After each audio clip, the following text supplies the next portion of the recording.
ਜੌਹਰ ਸਾਹਿਬ ਸਭ ਤੋਂ ਵੱਡੀ ਖਬਰ ਜਿਹੜੀ ਕਿ ਪੰਜਾਬ ਦੀ ਹੈ ਉਹ ਇਹ ਹੈ ਕਿ ਸੰਗਰੂਰ ਜਿਹੜੀਆਂ ਚੋਣਾਂ ਹੋਈਆਂ ਸੀਗੀਆਂ, ਮਾਨ ਸਾਹਿਬ ਜਿੱਤ ਗਏ। ਸਿਮਰਜੀਤ ਮਾਨ ਸਾਹਿਬ ਜਿਹੜੇ ਆ ਉਹ ਜਿੱਤ ਗਏ ਨੇ ਤੇ ਮਤਲਬ ਉਮੀਦ ਸੀਗੀ ਹੈ ਨਾ, ਇਸ ਵਾਰ ਉਮੀਦ ਸੀਗੀ ਕਿਉਂਕਿ ਕਾਫੀ ਸਾਰਾ ਲੋਕਾਂ ਨੇ ਸਪੋਰਟ ਵੀ ਕੀਤੀ ਸੀਗੀ ਔਰ ਮਾਨ ਸਾਹਿਬ ਦੇ ਹੱਕ ਦੇ ਵਿੱਚ ਕਾਫੀ ਲੀਡਰ ਵੀ ਖੜੇ ਸੀਗੇ ਤੇ ਮੈਨੂੰ ਲੱਗਦਾ ਕਿ ਪੂਰੇ ਦਾ ਪੂਰਾ ਮੁਕਾਬਲਾ ਸਿਰਫ ਦੋ ਪਾਰਟੀਆਂ ਦੇ ਵਿੱਚ ਰਿਹਾ, ਸਿਮਰਜੀਤ ਸਿੰਘ ਮਾਨ ਹੋਣਾ ਦੀ ਔਰ ਆਮ ਆਦਮੀ ਪਾਰਟੀ। ਸਭ ਤੋਂ ਪਹਿਲਾਂ ਤੇ ਇਸ ਚੋਣ ਨਤੀਜੇ ਦੇ ਤੇ ਜਾਣੀ ਭਾਰਤ ਵਿੱਚ ਹੀ ਨਹੀਂ ਸਗੋਂ ਦੁਨੀਆ ਭਰ ਦੇ ਵਿੱਚ ਲੋਕਾਂ ਦੀ ਨਜ਼ਰ ਆ ਜਿਹੜੀ ਉਹ ਲੱਗੀ ਹੋਈ ਸੀਗੀ ਔਰ ਜਿਸ ਤਰੀਕੇ ਦਾ ਇਹ ਚੋਣ ਨਤੀਜਾ ਆਇਆ ਉਹ ਸੰਗਰੂਰ ਹਲਕੇ ਦੇ ਲੋਕਾਂ ਦੀ ਜਨਤਾ ਦੀ ਜਿਹੜੀ ਆਵਾਜ਼ ਹੈ ਉਹਦੀ ਗੂੰਜ ਵੀ ਦੁਨੀਆ ਭਰ ਦੇ ਵਿੱਚ ਸੁਣਾਈ ਦਿੱਤੀ ਹੈ ਤੇ ਸੁਣੀ ਜਾ ਰਹੀ ਹੈ ਜੀ। ਇਸ ਤਰ੍ਹਾਂ ਆ ਜੀ ਕਿ ਕੈਂਡੀਡੇਟ ਤਾਂ ਭਾਵੇਂ ਚਲੋ ਪਰਾਂ ਸੀਗੇ ਚੋਣ ਮੈਦਾਨ ਦੇ ਵਿੱਚ, ਆਪਾਂ ਸਦਾ ਗੱਲ ਕਰਦੇ ਹੁੰਦੇ ਆ ਕਿ ਜਿਹੜੇ ਵੋਟਰ ਹੈ, ਜਿਹੜੀ ਜਨਤਾ ਆ, ਜਿਹੜੀ ਪਬਲਿਕ ਆ, ਵੀ ਉਹਨਾਂ ਦੀ ਵਿਜ਼ਡਮ ਤੇ ਕਿੰਤੂ ਪਰੰਤੂ ਨਹੀਂ ਕੀਤਾ ਜਾ ਸਕਦਾ ਹੁੰਦਾ। ਡੈਮੋਕ੍ਰੇਸੀ ਦੇ ਵਿੱਚ ਜੋ ਮੈਜੋਰਿਟੀ ਲੋਕਾਂ ਦਾ ਡਿਸੀਜਨ ਹੋਵੇ ਉਹਨੂੰ ਮੰਨਿਆ ਜਾ ਸਕਦਾ ਹੁੰਦਾ, ਕਿਉਂਕਿ ਆਪਾਂ ਗੱਲ ਕਰਦੇ ਹਾਂ ਕਿ ਬਾਹਰੋਂ ਹਜ਼ਾਰ ਤਰ੍ਹਾਂ ਦੀ ਮੈਨੀਪੂਲੇਸ਼ਨ, ਇਨਫਲੂਐਂਸ ਤੇ ਹੋਰ ਪਤਾ ਨਹੀਂ ਇਮੋਸ਼ਨਲ ਕਈ ਚੀਜ਼ਾਂ ਹੋਣਗੀਆਂ, ਪਰ ਜਿਹੜਾ ਇੱਕ ਵੋਟਰ ਹੈ ਜਦੋਂ ਉਹ ਪੋਲਿੰਗ ਸਟੇਸ਼ਨ ਦੇ ਅੰਦਰ ਚਲਾ ਗਿਆ ਜਾਂ ਚਲੀ ਗਈ ਤੇ ਉਹਦੇ ਹੱਥ ਵਿੱਚ ਹੈ ਇੱਕ ਬੈਲਟ ਪੇਪਰ ਤੇ ਇੱਕ ਪੈਨਸਲ ਦਿੱਤੀ ਆ ਉਹਨਾਂ ਨੇ, ਤੇ ਉੱਥੇ ਫਿਰ ਉਹ ਜਿਹੜੇ ਕੈਂਡੀਡੇਟ ਦੇ ਨਾਂ ਦੇ ਅੱਗੇ ਆਪਣੀ ਪੂਰੀ 100% ਫਰੀਡਮ ਉਹਨੂੰ ਉੱਥੇ ਮਿਲਦੀ ਪੋਲਿੰਗ ਸਟੇਸ਼ਨ ਦੇ ਅੰਦਰ, ਉਹ ਸਮਾਂ ਉਹਦਾ ਹੁੰਦਾ ਤੇ ਪ੍ਰੈਸ਼ਰ ਵੀ ਨਹੀਂ ਕੋਈ ਹੁੰਦਾ ਕਿ ਤੂੰ ਜਲਦੀ ਬਾਹਰ ਆ ਜਾ, ਜਿੰਨਾ ਉਹ ਚਾਹੇ ਆਰਾਮ ਨਾਲ ਸਮਾਂ ਲਗਾ ਕੇ ਆਪਣੀ ਇਲੈਕਸ਼ਨ ਉਹ ਕਰ ਸਕਦੀ ਹੁੰਦੀ ਆ। ਇਹ ਵੋਟਰ ਦੀ ਫਰੀਡਮ ਆ ਤੇ ਉੱਥੇ ਫਿਰ ਉਸ ਆਪਣੇ ਸਿਰ ਦੇ ਵਿੱਚ ਬ੍ਰੇਨ ਜੇ ਚੱਲਦਾ ਤੇ ਉਹਦੀ ਵਰਤੋਂ ਕਰਕੇ ਜਿਹੜੀ ਆਪਸ਼ਨ ਦੀ ਚੋਣ ਕੀਤੀ ਆ ਤੇ ਉਹ ਫਿਰ ਉਹਦਾ ਡਿਸੀਜਨ ਆ। ਉਸ ਫੈਸਲੇ ਦਾ ਭਾਰ ਬਾਅਦ ਵਿੱਚ ਇੱਕ ਵੋਟਰ ਆ ਜਿਹੜਾ ਕਿਸੇ ਹੋਰ ਤੇ ਨਹੀਂ ਪਾ ਸਕਦਾ ਵੀ ਮੈਨੂੰ ਫਲਾਣੇ ਨੇ ਕਹਿਤਾ ਸੀ, ਪਿੰਡ ਸੀ, ਜਾਤ ਸੀ, ਸ਼ਕਲ ਸੀ, ਗਰੁੱਪ ਸੀ ਜਾਂ ਕੁਛ ਵੀ ਆ, ਤੇ ਫਿਰ ਆਪਾਂ ਬਹਾਨਾ ਨਹੀਂ ਕਰ ਸਕਦੇ ਕਿਉਂਕਿ ਬਾਹਰ ਹੋਊਗਾ ਜਦੋਂ ਅੰਦਰ ਚਲ ਗਿਆ ਜਾਂ ਚਲ ਗਈ ਸੀ ਤੇ ਆਜ਼ਾਦ ਸੀ। ਇੱਕ ਸਿਰ ਸੀ ਕੋਲ, ਇੱਕ ਬੈਲਟ ਪੇਪਰ ਸੀ ਤੇ ਇੱਕ ਪੈਨਸਲ ਸੀ। ਉੱਥੇ ਹੁਣ ਚਲੋ ਬੈਲਟ ਪੇਪਰ ਨਹੀਂ ਤੇ ਮਸ਼ੀਨਾਂ ਆ, ਮਸ਼ੀਨਾਂ ਵੱਲੋਂ ਵੀ ਮਸ਼ੀਨ ਹੈ, ਤੁਹਾਡੀ ਉਂਗਲ ਹੈ ਤੇ ਸਿਰ ਦੇ ਵਿੱਚ ਬ੍ਰੇਨ ਹੈ ਤੇ ਇਕੱਲੇ ਹੀ ਇਸ ਵੇਲੇ ਤੁਸੀਂ ਕੋਈ ਨਹੀਂ ਆਲ ਦੁਆਲ ਚ ਕੋਈ ਨਹੀਂ ਤੁਹਾਨੂੰ ਦੇਖ ਰਿਹਾ ਤੁਸੀਂ ਕੀ ਕਰ ਰਹੇ ਹੋ, ਜੋ ਚਾਹੋ ਕਰ ਸਕਦੇ ਹੋ। ਇਸ ਕਰਕੇ ਭਾਈ ਸੰਗਰੂਰ ਹਲਕੇ ਦੇ ਲੋਕਾਂ ਨੇ ਜੋ ਕੀਤਾ ਬਹੁਤ ਵਧੀਆ ਕੀਤਾ, ਸਿਰ ਮੱਥੇ ਆ, ਕਿਉਂਕਿ ਵੀ ਜਿੰਨੇ ਵੀ ਚੋਣ ਮੈਦਾਨ ਵਿੱਚ ਲੋਕ ਗਰੁੱਪ ਪਾਰਟੀਆਂ ਹੋਣ, ਹੁਣ ਹਾਰਨ ਨੂੰ ਥੋੜਾ ਕੋਈ ਖੜਦਾ, ਸਾਰੇ ਜਿੱਤਣ ਨੂੰ ਹੀ ਤਾਂ ਖੜਦੇ ਨੇ, ਸਾਰਿਆਂ ਨੂੰ ਆਪਣੀਆਂ ਉਮੀਦਾਂ ਹੁੰਦੀਆਂ, ਸਾਰਿਆਂ ਦੀ ਭੱਜ ਨੱਠ ਬਹੁਤ ਹੁੰਦੀ ਹੈ, ਗਰਮੀ ਅੱਗੇ ਬਹੁਤ ਹੈ, ਪਰ ਇਹਦੇ ਬਾਵਜੂਦ ਜਾਣੀ ਕਿ ਵੀ ਜੋ ਹੁਣ ਥੋੜੀ ਜੀ ਸਿਚੁਏਸ਼ਨ ਬਣੀ ਹੋਈ ਸੀ ਉਹਦੇ ਤੋਂ ਲੱਗਦਾ ਵੀ 70 ਸਾਲਾਂ ਦੇ ਵਿੱਚ ਲੋਕਾਂ ਨੇ ਇਹ ਜਿਹੜੀਆਂ ਬਾੜੀਆਂ ਜੀਆਂ ਬੰਨੀਆਂ ਹੋਈਆਂ ਸੀਗੀਆਂ ਤੇ ਪੁਸ਼ਤ ਪੁਸ਼ਤ ਜਾਣੀ ਕਿ ਚੁੰਬੜੇ ਹੋਏ ਤੇ ਚੁੰਬੜੀਆਂ ਹੋਈਆਂ ਸੀ ਵਿਧਾਨ ਸਭਾਵਾਂ ਤੇ ਲੋਕ ਸਭਾਵਾਂ ਦੇ ਵਿੱਚ, ਰਾਜ ਸਭਾ ਦੇ ਵਿੱਚ ਵੀ ਉਹ ਜਿਹੜੀ ਸਫਾਈ ਆ 70 ਸਾਲ ਦੇ ਉਹ ਗੰਦਗੀ ਦੀ ਲੋਕਾਂ ਨੇ ਹੁਣ ਕਰਨੀ ਸ਼ੁਰੂ ਕੀਤੀ ਹੋਈ ਆ ਪਿਛਲੇ ਸਮੇਂ ਤੋਂ, ਉਹਦੇ ਵਿੱਚ ਪਰ ਹੁਣ ਆ ਕੁਝ ਮਹੀਨੇ ਪਹਿਲਾਂ ਜਿਹੜੇ ਨਵੇਂ ਬਿਠਾਲੀਆਂ ਸੀਗੀਆਂ, ਪਰ ਜਿੱਦਾਂ ਦੀ ਜਾਣੀ ਕਿ ਇਹਨਾਂ ਦੀ ਕਾਰਗੁਜ਼ਾਰੀ ਜਾਂ ਢਿੱਲ ਮੱਠ ਜਾਂ ਚਾਪਲੂਸੀ ਜਿਹੀ ਨਜ਼ਰ ਆਉਂਦੀ ਆ, ਉਹਦੇ ਤੋਂ ਲੋਕਾਂ ਦੇ ਮਨਾਂ 'ਚ ਸੀ ਵੀ ਸ਼ਾਇਦ ਇਹਨਾਂ ਨੂੰ ਕੋਈ ਅਲਰਟ, ਕੋਈ ਇਸ ਤਰ੍ਹਾਂ ਦਾ ਇਹਨਾਂ ਨੂੰ ਵਾਰਨਿੰਗ ਦਾ ਮੈਸੇਜ ਭੇਜਣ ਦੀ ਲੋੜ ਆ ਵੀ ਲੋਕਾਂ ਨੂੰ ਤੁਸੀਂ ਇੰਨੇ ਲਾਈਲੱਗ ਨਾ ਸਮਝਿਓ ਹੈ ਕਿ ਤੁਸੀਂ ਜਦੋਂ ਚਾਹੋ ਆ ਕੇ ਇੱਥੇ ਮਿੱਠੀਆਂ ਪਿਆਰੀਆਂ ਦੂਜੀਆਂ ਨੂੰ ਭੰਡ ਕੇ ਤੇ ਤੁਸੀਂ ਆਪਣਾ ਆਪ ਜਾਣੀ ਕਿ ਕਲਗਾ ਉੱਚਾ ਕਰਕੇ ਤੇ ਸਾਂਭ ਕੇ ਉੱਥੇ ਕੋਟੀਆਂ ਚਾਰ ਸਿਕਿਉਰਟੀਆਂ ਆਪ ਹੀ ਨਹੀਂ ਬਾਹਰਲੇ ਆਪਣੇ ਆਕਾਵਾਂ ਨੂੰ ਵੀ ਤੁਸੀਂ ਦਿਓ ਹੈ ਤੇ ਜਿਹੜੇ ਕੀਤੇ ਵਾਅਦੇ ਆ ਉਹ ਜੇ ਕਰ ਰਹੇ ਆ ਤੇ ਖਾਲੀ ਖਜ਼ਾਨੇ ਦਾ ਵਾਈਟ ਪੇਪਰ ਜਾਰੀ ਕਰੋ। ਸੋ ਇਸ ਕਰਕੇ ਵੀ ਇਨ ਬਿਨ ਉੱਥੇ ਜਾ ਕੇ ਉਹ ਕੀਤਾ ਜਾ ਰਿਹਾ ਸੀਟਾਂ ਮੱਲਣ ਤੋਂ ਬਾਅਦ ਜੋ 70 ਸਾਲਾਂ 'ਚ ਦੂਜੇ ਕਰਦੇ ਸੀਗੇ, ਚਲੋ ਕਰਪਸ਼ਨ ਨੂੰ ਆਪਾਂ ਇੱਕ ਪਾਸੇ ਕਰ ਲੈਂਦੇ ਹਾਂ, ਬੰਦ ਨਹੀਂ ਹੋਈ, ਘਟੀ ਹੋ ਸਕਦੀ ਜਾਂ ਉਹਦੇ ਤਰੀਕੇ ਬਦਲੇ ਹੋ ਸਕਦੇ ਆ। ਜਿਹੜੇ ਅਸੀਂ ਝੂਠੇ ਪ੍ਰਚਾਰ ਕਰਦੇ ਹਾਂ ਦੂਜੇ ਰਾਜਾਂ 'ਚ ਜਾ ਕੇ ਵੀ 10 ਦਿਨਾਂ 'ਚ ਕਰ ਦਿੱਤੀ ਖਤਮ ਕਰਪਸ਼ਨ, ਇਹ ਪੂਰਾ ਝੂਠ ਹੈ।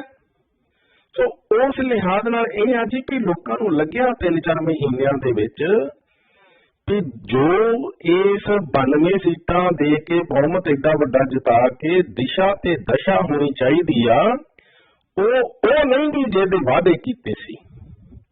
ਜੋ ਰਾਜ ਸਭਾ ਦੇ ਵਿੱਚ ਮੈਂਬਰ ਭੇਜਣ ਵੇਲੇ ਇਹਨਾਂ ਨੇ ਤਮਾਸ਼ਾ ਕੀਤਾ, ਉਸ ਤੋਂ ਬਾਅਦ ਜਿੰਨੀ ਹੁਣ ਬਾਕੀ ਦੀ ਡਿਸੀਜਨ ਮੇਕਿੰਗ ਪ੍ਰੋਸੈਸ ਦੇ ਵਿੱਚ ਢਿੱਲ ਮੱਠਿਆ। ਚਲੋ ਅਜੇ ਨਵੀਆਂ ਨੇ ਲਰਨਿੰਗ ਬਾਈ ਡੂਇੰਗ ਵੀ ਆ, ਵੀ ਬਹੁਤ ਕੁਝ ਸਿੱਖ ਰਹੇ ਹੋਣਗੇ, ਪਰ ਜਿਸ ਕਿਸਮ ਦਾ 70 ਸਾਲ ਚ ਦ੍ਰਿਸ਼ ਨਹੀਂ ਸੀ ਨਜ਼ਰ ਆਇਆ ਵੀ ਪੰਜਾਬ ਦਾ ਮੁੱਖ ਮੰਤਰੀ ਸੂਬੇ ਦੇ ਲੋਕਾਂ ਦੇ, ਮਨਦੀਪ ਜੀ, ਸਿਰ ਦਾ ਤਾਜ ਹੁੰਦਾ ਹੈ। ਸਿਰ ਦਾ ਤਾਜ ਕਦੀ ਆਪਣੀ ਗੱਡੀ ਦੀ ਖਿੜਕੀ ਵਿੱਚ ਨਹੀਂ ਲਟਕਦਾ ਦਿਸਿਆ, ਹੁਣ ਦਿਸਿਆ। ਮਤਲਬ ਅਸੀਂ ਇੱਕ ਗੱਡੀ ਐਸੀ ਦਾ ਅਰੇਂਜਮੈਂਟ ਕਰ ਸਕਦੇ ਸੀਗੇ ਜਿਹਦੇ ਵਿੱਚ 2 ਬੰਦਿਆਂ ਦੇ ਖੜਨ ਦੀ ਜਗ੍ਹਾ ਹੋਵੇ, 2 ਗੱਡੀਆਂ ਦਾ ਅਰੇਂਜਮੈਂਟ ਕਰ ਸਕਦੇ ਸੀਗੇ ਅਸੀਂ, ਪਰ ਆਹ ਦ੍ਰਿਸ਼ ਨੇ ਲੋਕਾਂ ਨੂੰ ਪੰਜਾਬ ਦੀ ਅਣਖ ਨੂੰ ਸ਼ਰਮਸਾਰ ਕੀਤਾ, ਜਿਹੜਾ ਕਿ ਨਹੀਂ ਸੀ ਉਹ ਉੱਥੋਂ ਪੈਦਾ ਹੋਣਾ ਚਾਹੀਦਾ। ਤੋ ਇਸ ਕਰਕੇ ਅੱਜ ਵੀ ਇਸ ਤਰ੍ਹਾਂ ਦੇ ਦ੍ਰਿਸ਼ਾਂ ਤੋਂ, ਇਸ ਤਰ੍ਹਾਂ ਦੇ ਜੋ ਵੀ ਉੱਥੇ ਵਿਧਾਨ ਸਭਾ ਚ ਹੋ ਰਿਹਾ, ਜੋ ਦਿੱਲੀ ਵਿੱਚ ਹੋ ਰਿਹਾ, ਸਿਕਿਉਰਟੀਆਂ ਦੀ ਸਭ ਤੋਂ ਪਹਿਲਾਂ ਇਹ ਗੱਲ ਹੀ ਲੈ ਕੇ ਚੱਲੇ ਸੀ ਕਿ ਸਿਕਿਉਰਟੀ ਨਹੀਂ ਹੋਣੀ ਚਾਹੀਦੀ। ਆਪ ਹੁਣ ਕਿੰਨੇ ਗੁਣਾ ਲਈ ਹੋਈ ਹੈ, ਕੋਠੀਆਂ ਲੀਡਰਾਂ ਕੋਲ ਨਹੀਂ ਹੋਣੀਆਂ ਚਾਹੀਦੀਆਂ, ਆਪ ਹੁਣ ਉਹੀ ਲਈਆਂ ਹੋਈਆਂ ਨੇ। ਤੇ ਜੇ ਕੋਈ ਇਹਨਾਂ ਦੀ ਆਲੋਚਨਾ ਕਰੇ, ਪਹਿਲੇ ਵੀ ਇਦਾਂ ਹੀ ਕਰਦੇ ਸੀ, ਉਹ ਭਾਈ ਪਹਿਲੇ ਇਦਾਂ ਕਰਦੇ ਸੀ, ਕਰਦੀਆਂ ਸੀ ਤਾਂ ਹੀ ਤੇ ਚੁਣ ਜਾਂਦਾ। ਇਦਾਂ ਹੀ ਗੱਡੀਆਂ ਤੇ ਬਹਿ ਕੇ ਉਹ ਕਹਿੰਦੇ ਹੁੰਦੇ ਸੀਗੇ ਹਜੇ ਤੇ ਸਰਕਾਰ ਬਣਾਈ ਆ ਜੀ, ਤੁਹਾਨੂੰ ਥੋੜਾ ਜਿਹਾ ਟਾਈਮ ਦਿਓ ਜੀ, ਕਰ ਰਹੇ ਆ ਜੀ, ਹੋਊਗਾ ਜੀ, ਵਿਰੋਧੀਆਂ ਨੇ ਪਹਿਲੀ ਸਰਕਾਰ ਨੇ ਐ ਕੀਤਾ ਸੀ, ਇਦਾਂ ਹੀ ਉਹ ਕਹਿੰਦੇ ਸੀਗੇ, ਇਦਾਂ ਹੀ ਇਹ ਕਰ ਰਹੇ ਆ ਜੀ। ਇਦਾਂ ਹੀ ਜੋ ਆਲੋਚਕ ਆ ਉਹਨੂੰ ਉਹ ਨਹੀਂ ਸੀ ਬੋਲਣ ਦਿੰਦੇ। ਜੇ ਅਕਾਲੀਆਂ ਦੀ ਆਲੋਚਨਾ ਕਰੋ ਤੇ ਕਾਂਗਰਸੀ ਹੋਣਾ ਜੀ, ਕਾਂਗਰਸੀਆਂ ਦੀ ਆਲੋਚਨਾ ਕਰੋ ਤੇ ਅਕਾਲੀ ਹੋਣਾ ਜੀ, ਇਹ ਬੀਜੇਪੀ ਹੋਣਾ ਜੀ। ਹੁਣ ਜੇ ਆਪ ਦੀ ਆਲੋਚਨਾ ਕਰੋ ਤੇ ਉਹ ਵੀ ਉਹੀ, ਇਹਨਾਂ ਦੀ ਵੀ ਭਾਸ਼ਾ ਉਹੀ ਹੈ। ਸੋ ਇਸ ਕਰਕੇ ਸੰਗਰੂਰ ਲੋਕਾਂ ਦੇ ਹਲਕੇ ਦੇ ਵਿੱਚ ਜਿਹੜਾ ਇਹ ਮਹਿਸੂਸ ਕੀਤਾ ਕਿ ਕੋਈ ਨਾ ਕੋਈ ਵਾਰਨਿੰਗ ਸਿਗਨਲ ਦੇਣ ਦੀ ਲੋੜ ਹੈਗੀ ਆ, ਨਹੀਂ ਤਾਂ ਜਾਣੀ ਕਿ ਮੁਸ਼ਰਾਹਟ ਜਿਹੜੀ ਹੈ ਹੋਰ ਵੱਧ ਜਾਣੀ ਸੀ ਜੇ ਜਿੱਤ ਹੋ ਜਾਂਦੀ ਇਹਨਾਂ ਦੀ। ਸੋ ਜਿੰਨੀ ਕਿ ਜਾਣੀ ਲੋਕਾਂ ਦੀ ਹੱਲੇ ਪ੍ਰਵਾਹ ਕੀਤੀ ਜਾ ਰਹੀ ਸੀ, ਲੱਗ ਰਿਹਾ ਕਿ ਇਸ ਜ਼ਮੀਨੀ ਚੋਣ ਦਾ ਨਤੀਜਾ ਜੇ ਆ ਨਾ ਹੁੰਦਾ, ਉਹ ਹੁੰਦਾ ਜਿਹੜੀ ਇਹ ਚਾਹੁੰਦੇ ਆ, ਤੇ ਫਿਰ ਲੋਕਾਂ ਦੀ ਹੋਰ ਵੀ ਸ਼ਾਇਦ 22-23 ਲੈਣੀ ਇਹਨਾਂ ਨੂੰ ਭੁੱਲ ਜਾਣੀ ਸੀਗੀ। ਹੁਣ ਥੋੜਾ ਜਿਹਾ ਅਰਸ਼ ਤੋਂ, ਜੇ ਮਤਲਬ ਫਰਸ਼ ਤੋਂ ਅਰਸ਼ ਤੇ ਪਹੁੰਚਾਇਆ ਸੀਗਾ, ਤੇ ਅਰਸ਼ ਤੋਂ ਥੋੜਾ ਜਿਹਾ 2 ਮੀਟਰ ਥੱਲੇ ਨੂੰ ਝਟਕਾ ਦਿੱਤਾ ਵੀ ਸੰਭਲ ਜਾਓ, ਤੇ ਹੁਣ ਦੇਖਦੇ ਆ ਵੀ ਅੱਗੋਂ ਸੰਭਲਦੇ ਆ ਕਿ ਨਹੀਂ, ਜਾਂ ਜੋ ਵੀ ਹੈ। ਅਸੀਂ ਉਹਨਾਂ ਦੇ ਇਮਾਨਦਾਰ ਕਿਰਦਾਰ ਤੇ ਕੋਈ ਸ਼ੱਕ ਨਹੀਂ ਕਰਦੇ, ਪਰ ਜੋ ਕੁਝ ਉਹੀ ਕੀਤਾ ਜਾ ਰਿਹਾ, ਹੈਲੀਕਾਪਟਰ ਦੀ ਕਿੰਨੀ ਆਲੋਚਨਾ ਹੁੰਦੀ ਸੀ, ਅੱਜ ਰੁਕਣਾ ਕਿਤੇ ਹੈਲੀਕਾਪਟਰ, ਕਦੀ ਗੁਜਰਾਤ ਨੂੰ ਤੁਰ ਪਏ, ਕਦੀ ਹਿਮਾਚਲ ਨੂੰ ਤੁਰ ਪਏ। ਮਤਲਬ ਪੰਜਾਬ ਦੇ ਲੋਕਾਂ ਦਾ ਖਜ਼ਾਨਾ ਤੁਸੀਂ ਵਾਈਟ ਪੇਪਰ ਜਾਰੀ ਕਰ ਰਹੇ ਆ ਵੀ ਪੈਸੇ ਹੈ ਨਹੀਂਗੇ, ਇਹਨਾਂ ਕੰਮਾਂ ਵਾਸਤੇ ਤੁਹਾਡੇ ਕੋਲ ਹੈਗੇ ਆ, ਤੁਹਾਡੇ ਕੋਲ ਇਸ਼ਤਿਹਾਰਬਾਜ਼ੀਆਂ ਕਰਨ ਨੂੰ ਫੋਕੀਆਂ ਹੈਗੇ ਆ, ਤੇ ਲੋਕਾਂ ਦਾ ਜਾਣੀ ਕਿ ਜੋ ਤੁਸੀਂ ਲਾਰੇ ਲਾਏ ਆ ਉਹ ਹਜੇ ਵੇਟ ਕਰ ਲਈਏ। ਸੋ ਉਸ ਲਿਹਾਜ਼ ਨਾਲ ਇਹ ਆ ਜੀ ਵੀ ਇਹਨਾਂ ਦਾ ਜਿਹੜਾ ਕੰਮ ਕਰਨ ਦਾ ਹੁਣ ਸਰਕਾਰ ਦੇ ਵਿੱਚ ਆ ਕੇ ਸਟਾਈਲ ਉਹੀ ਰਵਾਇਤੀ ਪਾਰਟੀਆਂ ਤੇ ਲੀਡਰਾਂ ਜਿਨ੍ਹਾਂ ਨੂੰ ਲੋਕਾਂ ਨੇ ਨਕਾਰਿਆ ਸੀ ਹੋ ਗਿਆ ਹੋਣ ਕਰਕੇ ਇਹ ਜਿਹੜਾ ਸੰਦੇਸ਼ ਸੰਗਰੂਰ ਦੇ ਵੋਟਰਾਂ ਨੇ ਇਨਕਲਾਬ ਦੀ ਸ਼ੁਰੂਆਤ ਕੀਤੀ ਸੀ, ਸੰਗਰੂਰ ਤੋਂ ਸ਼ੁਰੂ ਹੋਈ ਸੀ ਨਾ 2014 ਚ, ਤੇ 2019 ਦੇ ਵਿੱਚ ਕਿੰਨੀ ਵੱਡੀ ਜਿੱਤ ਹੋਈ। ਸੋ ਇਸ ਕਰਕੇ ਇਹ ਹੈ ਜੀ ਕਿ ਸੰਗਰੂਰ ਦੇ ਲੋਕ ਜਿਹੜੇ ਆ ਵੀ ਇੱਕ ਤਰੀਕੇ ਨਾਲ ਪੰਜਾਬ ਦੇ ਕਰਦੇ ਰਾਜਨੀਤਿਕ ਖੇਤਰ ਦੇ ਵਿੱਚ ਹੁੰਦੇ ਲੱਗਦੇ ਆ। ਸੋ ਜੋ ਵੀ ਉਹਨਾਂ ਨੇ ਡਿਸਾਈਡ ਕੀਤਾ ਸਿਰ ਮੱਥੇ ਤੇ, ਉਹਨਾਂ ਦਾ ਬਹੁਤ ਬਹੁਤ ਅਸੀਂ ਧੰਨਵਾਦ ਵੀ ਕਰਦੇ ਹਾਂ। ਤੇ ਇਸ ਜਿੱਤ ਦੀ ਖੁਸ਼ੀ ਦੇ ਵਿੱਚ ਜਿਹੜੀ ਕਿ ਕਰੋ ਵੀ ਹੁਣ ਇੱਕ ਵਾਰੀ ਆਸ ਹੀ ਲਾਈ ਹੋਈ ਸੀਗੀ, ਲਗਾਤਾਰ ਹਾਰਨ ਤੋਂ ਬਾਅਦ ਇਹ ਸਰਦਾਰ ਸਿਮਰਨਜੀਤ ਸਿੰਘ ਮਾਨ ਹੋਰਾਂ ਨੂੰ ਪ੍ਰਾਪਤ ਹੋਈ ਆ, ਉਹਨਾਂ ਨੂੰ ਵਧਾਈ। ਪਰ ਅਸੀਂ ਸਦਾ ਸਹੀ ਨੂੰ ਸਹੀ ਕਹੀਏ ਤੇ ਜਿਹੜੀ ਗੱਲ ਨਹੀਂ ਸਹੀ ਉਹਨੂੰ ਖੜੇ ਮੱਥੇ ਪ੍ਰਵਾਨ ਕਰ ਲਈਏ। ਅਸੀਂ ਸਦਾ ਕਹਿੰਦੇ ਰਹਿੰਦੇ ਹਾਂ ਕਿ ਸਰਦਾਰ ਸਿਮਰਨਜੀਤ ਸਿੰਘ ਜੀ ਮਾਨ ਸ਼ਾਇਦ ਇੰਨੀ ਵਾਰੀ ਉਹਨਾਂ ਦੇ ਡੱਬੇ ਦਾ ਉਹਨਾਂ ਦੇ ਉਮੀਦਵਾਰਾਂ ਦੇ ਖਾਲੀ ਨਾ ਨਿਕਲਦੇ ਮਨਦੀਪ ਜੀ, ਜੇ ਉਹਨਾਂ ਨੇ ਲੋੜਵੰਦ ਸਿੱਖਾਂ ਨੂੰ ਚਿੱਠੀਆਂ ਵੇਚਣ ਦੀ ਬਜਾਏ ਉਹ ਚਿੱਠੀਆਂ ਮੁੜ ਦਿੱਤੀਆਂ ਹੁੰਦੀਆਂ। ਉਹਨਾਂ ਨੇ ਚਿੱਠੀਆਂ ਵੇਚਣ ਦਾ ਇਸ ਪਾਰਟੀ ਨੇ ਵਪਾਰ ਕਰਕੇ ਸਿੱਖ ਮਨਾਂ ਨੂੰ ਠੇਸ ਪਹੁੰਚਾਈ ਆ। ਪੰਥਕ ਭਾਵਨਾ ਨਾਲ ਇਹਨੂੰ ਗਦਾਰੀ ਵੀ ਸਮਝਿਆ ਜਾ ਸਕਦਾ ਵੀ ਫੀਸਾਂ ਵਸੂਲ ਕੀਤੀਆਂ, ਇੱਕ ਚਿੱਠੀ 50,000 ਰੁਪਇਆ ਤੇ ਉਹ ਆਪ ਮੰਨਦੇ ਆ, ਪਰ ਲੱਖਾਂ ਰੁਪਇਆ ਚ ਵੀ ਵਿਕੀ ਆ। ਪਰ ਜੇ ਉਹ ਏਜੰਟੀ ਆਪਾਂ ਕਰਾਂਗੇ ਤੇ ਏਜੰਟ 35 ਲੱਖ ਲੈਂਦਾ ਤੇ ਅਸੀਂ ਇੰਨੇ ਕੁ ਲੈ ਲਏ ਤੇ ਫਿਰ ਕੀ ਹੋ ਗਿਆ। ਅਸੀਂ ਏਜੰਟ ਨਹੀਂ, ਅਸੀਂ ਇੱਕ ਪੰਥਕ ਪਾਰਟੀ ਹੈ। ਪੰਥ ਵਿੱਚ ਸੰਗਤ ਨਾਲ ਸੌਦੇਬਾਜ਼ੀ ਦਾ ਕੋਈ ਕਨਸੈਪਟ ਨਹੀਂ ਹੈਗਾ ਵੀ ਸਾਨੂੰ ਪਾਰਟੀਆਂ ਚਲਾਉਣ ਨੂੰ ਪੈਸੇ ਚਾਹੀਦੇ, ਚਿੱਠੀਆਂ ਵੇਚਾਂਗੇ। LMIA ਵੇਚਣਾ ਅਪਰਾਧ ਹੈ। ਏਦਾਂ ਹੀ ਇਹੋ ਜਿਹੀ ਚਿੱਠੀ ਜੇ ਕਿਸੇ ਨੂੰ ਚਾਹੀਦੀ ਆ ਆਪਣੇ ਮੰਤਵ ਵਾਸਤੇ ਭੈਣ ਭਰਾ ਨੂੰ, ਸਿੱਖ ਨੂੰ, ਲੋੜਵੰਦ ਨੂੰ, ਉਹ ਵੇਚਣਾ ਵੀ ਇਕੁਅਲੀ ਕ੍ਰਿਮੀਨਲ ਐਕਟੀਵਿਟੀ ਆ। ਸੋ ਇਸ ਕਰਕੇ ਕਿਸੇ ਭੈਣ ਭਰਾ ਨੂੰ, ਲੋੜਵੰਦ ਨੂੰ ਉਹਦੀ ਬਾਂਹ ਫੜ ਲਈਏ ਨਿਸ਼ਕਾਮ, ਉਹ ਸੇਵਾ ਹੈ। ਉਸ ਸੇਵਾ ਦਾ ਮੁੱਲ ਵਟ ਲਈਏ ਤੇ ਉਹ ਵਪਾਰ ਹੈ। ਇਹ ਚਿੱਠੀਆਂ ਵੇਚਣਾ ਐਕਸ਼ਨ ਸ਼੍ਰੋਮਣੀ ਅਕਾਲੀ ਦਲ ਅੰਮ੍ਰਿਤਸਰ ਸਰਦਾਰ ਸਿਮਰਨਜੀਤ ਸਿੰਘ ਦੀ ਮਾਨ ਦਾ ਦਹਾਕਿਆਂ ਤੋਂ ਜਿਹੜਾ ਚੱਲਿਆ, ਅੱਜ ਵੀ ਉਹ ਕਹਿੰਦੇ ਅਸੀਂ ਕਰਦੇ ਹਾਂ। ਇਹਦੀ ਕਰੜੀ ਆਲੋਚਨਾ ਅਸੀਂ ਕਰਦੇ ਰਹੇ ਹਾਂ ਤੇ ਅਸੀਂ ਕਹਿੰਦੇ ਰਵਾਂਗੇ ਕਿ ਇਹ ਐਕਸ਼ਨ ਇਸ ਪਾਰਟੀ ਦਾ ਟੋਟਲੀ ਗਲਤ ਹੈ ਕਿ ਲੋੜਵੰਦ ਸਿੱਖਾਂ ਨੂੰ ਲੁੱਟਿਆ ਗਿਆ ਜੀ। ਉਮੀਦ ਇਹੀ ਕਰਦੇ ਆ ਕਿ ਜਿਹੜੇ ਪੰਜਾਬ ਦੇ ਮੁੱਦੇ ਨੇ ਉਹ ਜਾ ਕੇ ਉੱਥੇ ਕੱਢਣ, ਇੱਕ ਆਵਾਜ਼ ਜਿਹੜੀ ਹੈ ਪੰਜਾਬ ਦੇ ਲਈ ਉੱਥੇ ਪਹੁੰਚੇ ਤੇ ਜਿਹੜਾ ਹੱਕ ਪੰਜਾਬ ਮੰਗਦਾ ਹੈ ਉਹਨੂੰ ਜ਼ਰੂਰ ਮਿਲੇ। ਬਿਲਕੁਲ, ਦੇਖੋ ਇਹ ਨਾ ਇਸ ਵੇਲੇ ਪੰਜਾਬ ਦੇ ਵਿੱਚ ਉੱਪਰ ਥੱਲੇ ਜੋ ਵੀ ਸਿਚੁਏਸ਼ਨ ਬਣ ਰਹੀ ਆ, ਜੋ ਲੋਕ 70-75 ਸਾਲਾਂ 'ਚ ਜਿੱਥੋਂ ਪਹੁੰਚ ਗਏ ਆ, ਜਿੱਥੋਂ ਮਨਦੀਪ ਜੀ ਇਹ ਕੁਲਮੇ ਇਹਨਾਂ ਲੀਡਰਾਂ ਦੇ, ਇਹਨਾਂ ਦੇ ਧੀਆਂ ਪੁੱਤਾਂ ਦੇ, ਪੁੱਤ ਪੋਤਿਆਂ ਪੋਤਰੀਆਂ ਦੇ ਗਾਂ ਪਹੁੰਚ ਰਹੇ ਆ, ਉਹ ਦੇਖ ਕੇ ਵਿਚਾਰੇ ਲੋਕ ਸੋਚਦੇ ਆ ਵੀ 1947 ਤੋਂ ਪਹਿਲਾਂ ਦੇ ਸ਼ਹੀਦਾਂ ਨੇ ਆਪ ਆਜ਼ਾਦੀ ਸੋਚੀ ਸੀਗੀ ਵੀ ਅਸੀਂ ਗੋਰਿਆਂ ਨੂੰ ਕੱਢ ਕੇ ਖੂਨ ਦੀ ਹੋਲੀ ਮਤਲਬ ਅਸੀਂ ਖੇਡ ਕੇ ਮਤਲਬ ਸ਼ਹਾਦਤਾਂ ਪ੍ਰਾਪਤ ਕਰਕੇ ਗੋਰੇ ਕੱਢਣੇ ਆ ਤੇ ਮੁੜ ਕੇ ਤਾਲੇ ਲਵਾਂਗੇ ਗੋਰਿਆਂ ਦੇ ਦੇਸ਼ 'ਚ ਜਾਣ ਨੂੰ, ਪਾਸਪੋਰਟ ਪਾੜਾਂਗੇ, ਨਕਲੀ ਵਿਆਹ ਕਰਾਵਾਂਗੇ, ਜੰਗਲਾਂ 'ਚ 5-6 ਮਹੀਨੇ ਤੁਰੇ ਫਿਰਾਂਗੇ, ਕੰਧਾਂ ਕੋਲੇ ਟੱਪਾਂਗੇ, ਜਹਾਜ਼ ਦੇ ਟਾਇਰਾਂ ਵਾਲੀ ਜਗ੍ਹਾ ਤੇ ਬੈਠਾਂਗੇ। ਤੇ ਜਿਨ੍ਹਾਂ ਨੇ ਸ਼ਹਾਦਤਾਂ ਦਿੱਤੀਆਂ ਉਹਨਾਂ ਦੇ ਪਰਿਵਾਰਾਂ ਨੂੰ ਵੀ ਭਰੋਸਾ ਨਾ ਰਿਹਾ ਵੀ ਅਸੀਂ ਉਸ ਦੇਸ਼ 'ਚ ਰਹਿ ਸਕਦੇ ਜਿਹਦੇ ਵਾਸਤੇ ਸਾਡੇ ਪਰਿਵਾਰ ਦੇ ਜੀ ਨੇ ਸ਼ਹਾਦਤ ਦਿੱਤੀ ਸੀ। ਸ਼ਹੀਦ ਭਗਤ ਸਿੰਘ ਜੀ ਦਾ ਪਰਿਵਾਰ ਆਪ ਬਰੈਂਪਟਨ 'ਚ ਹੈ।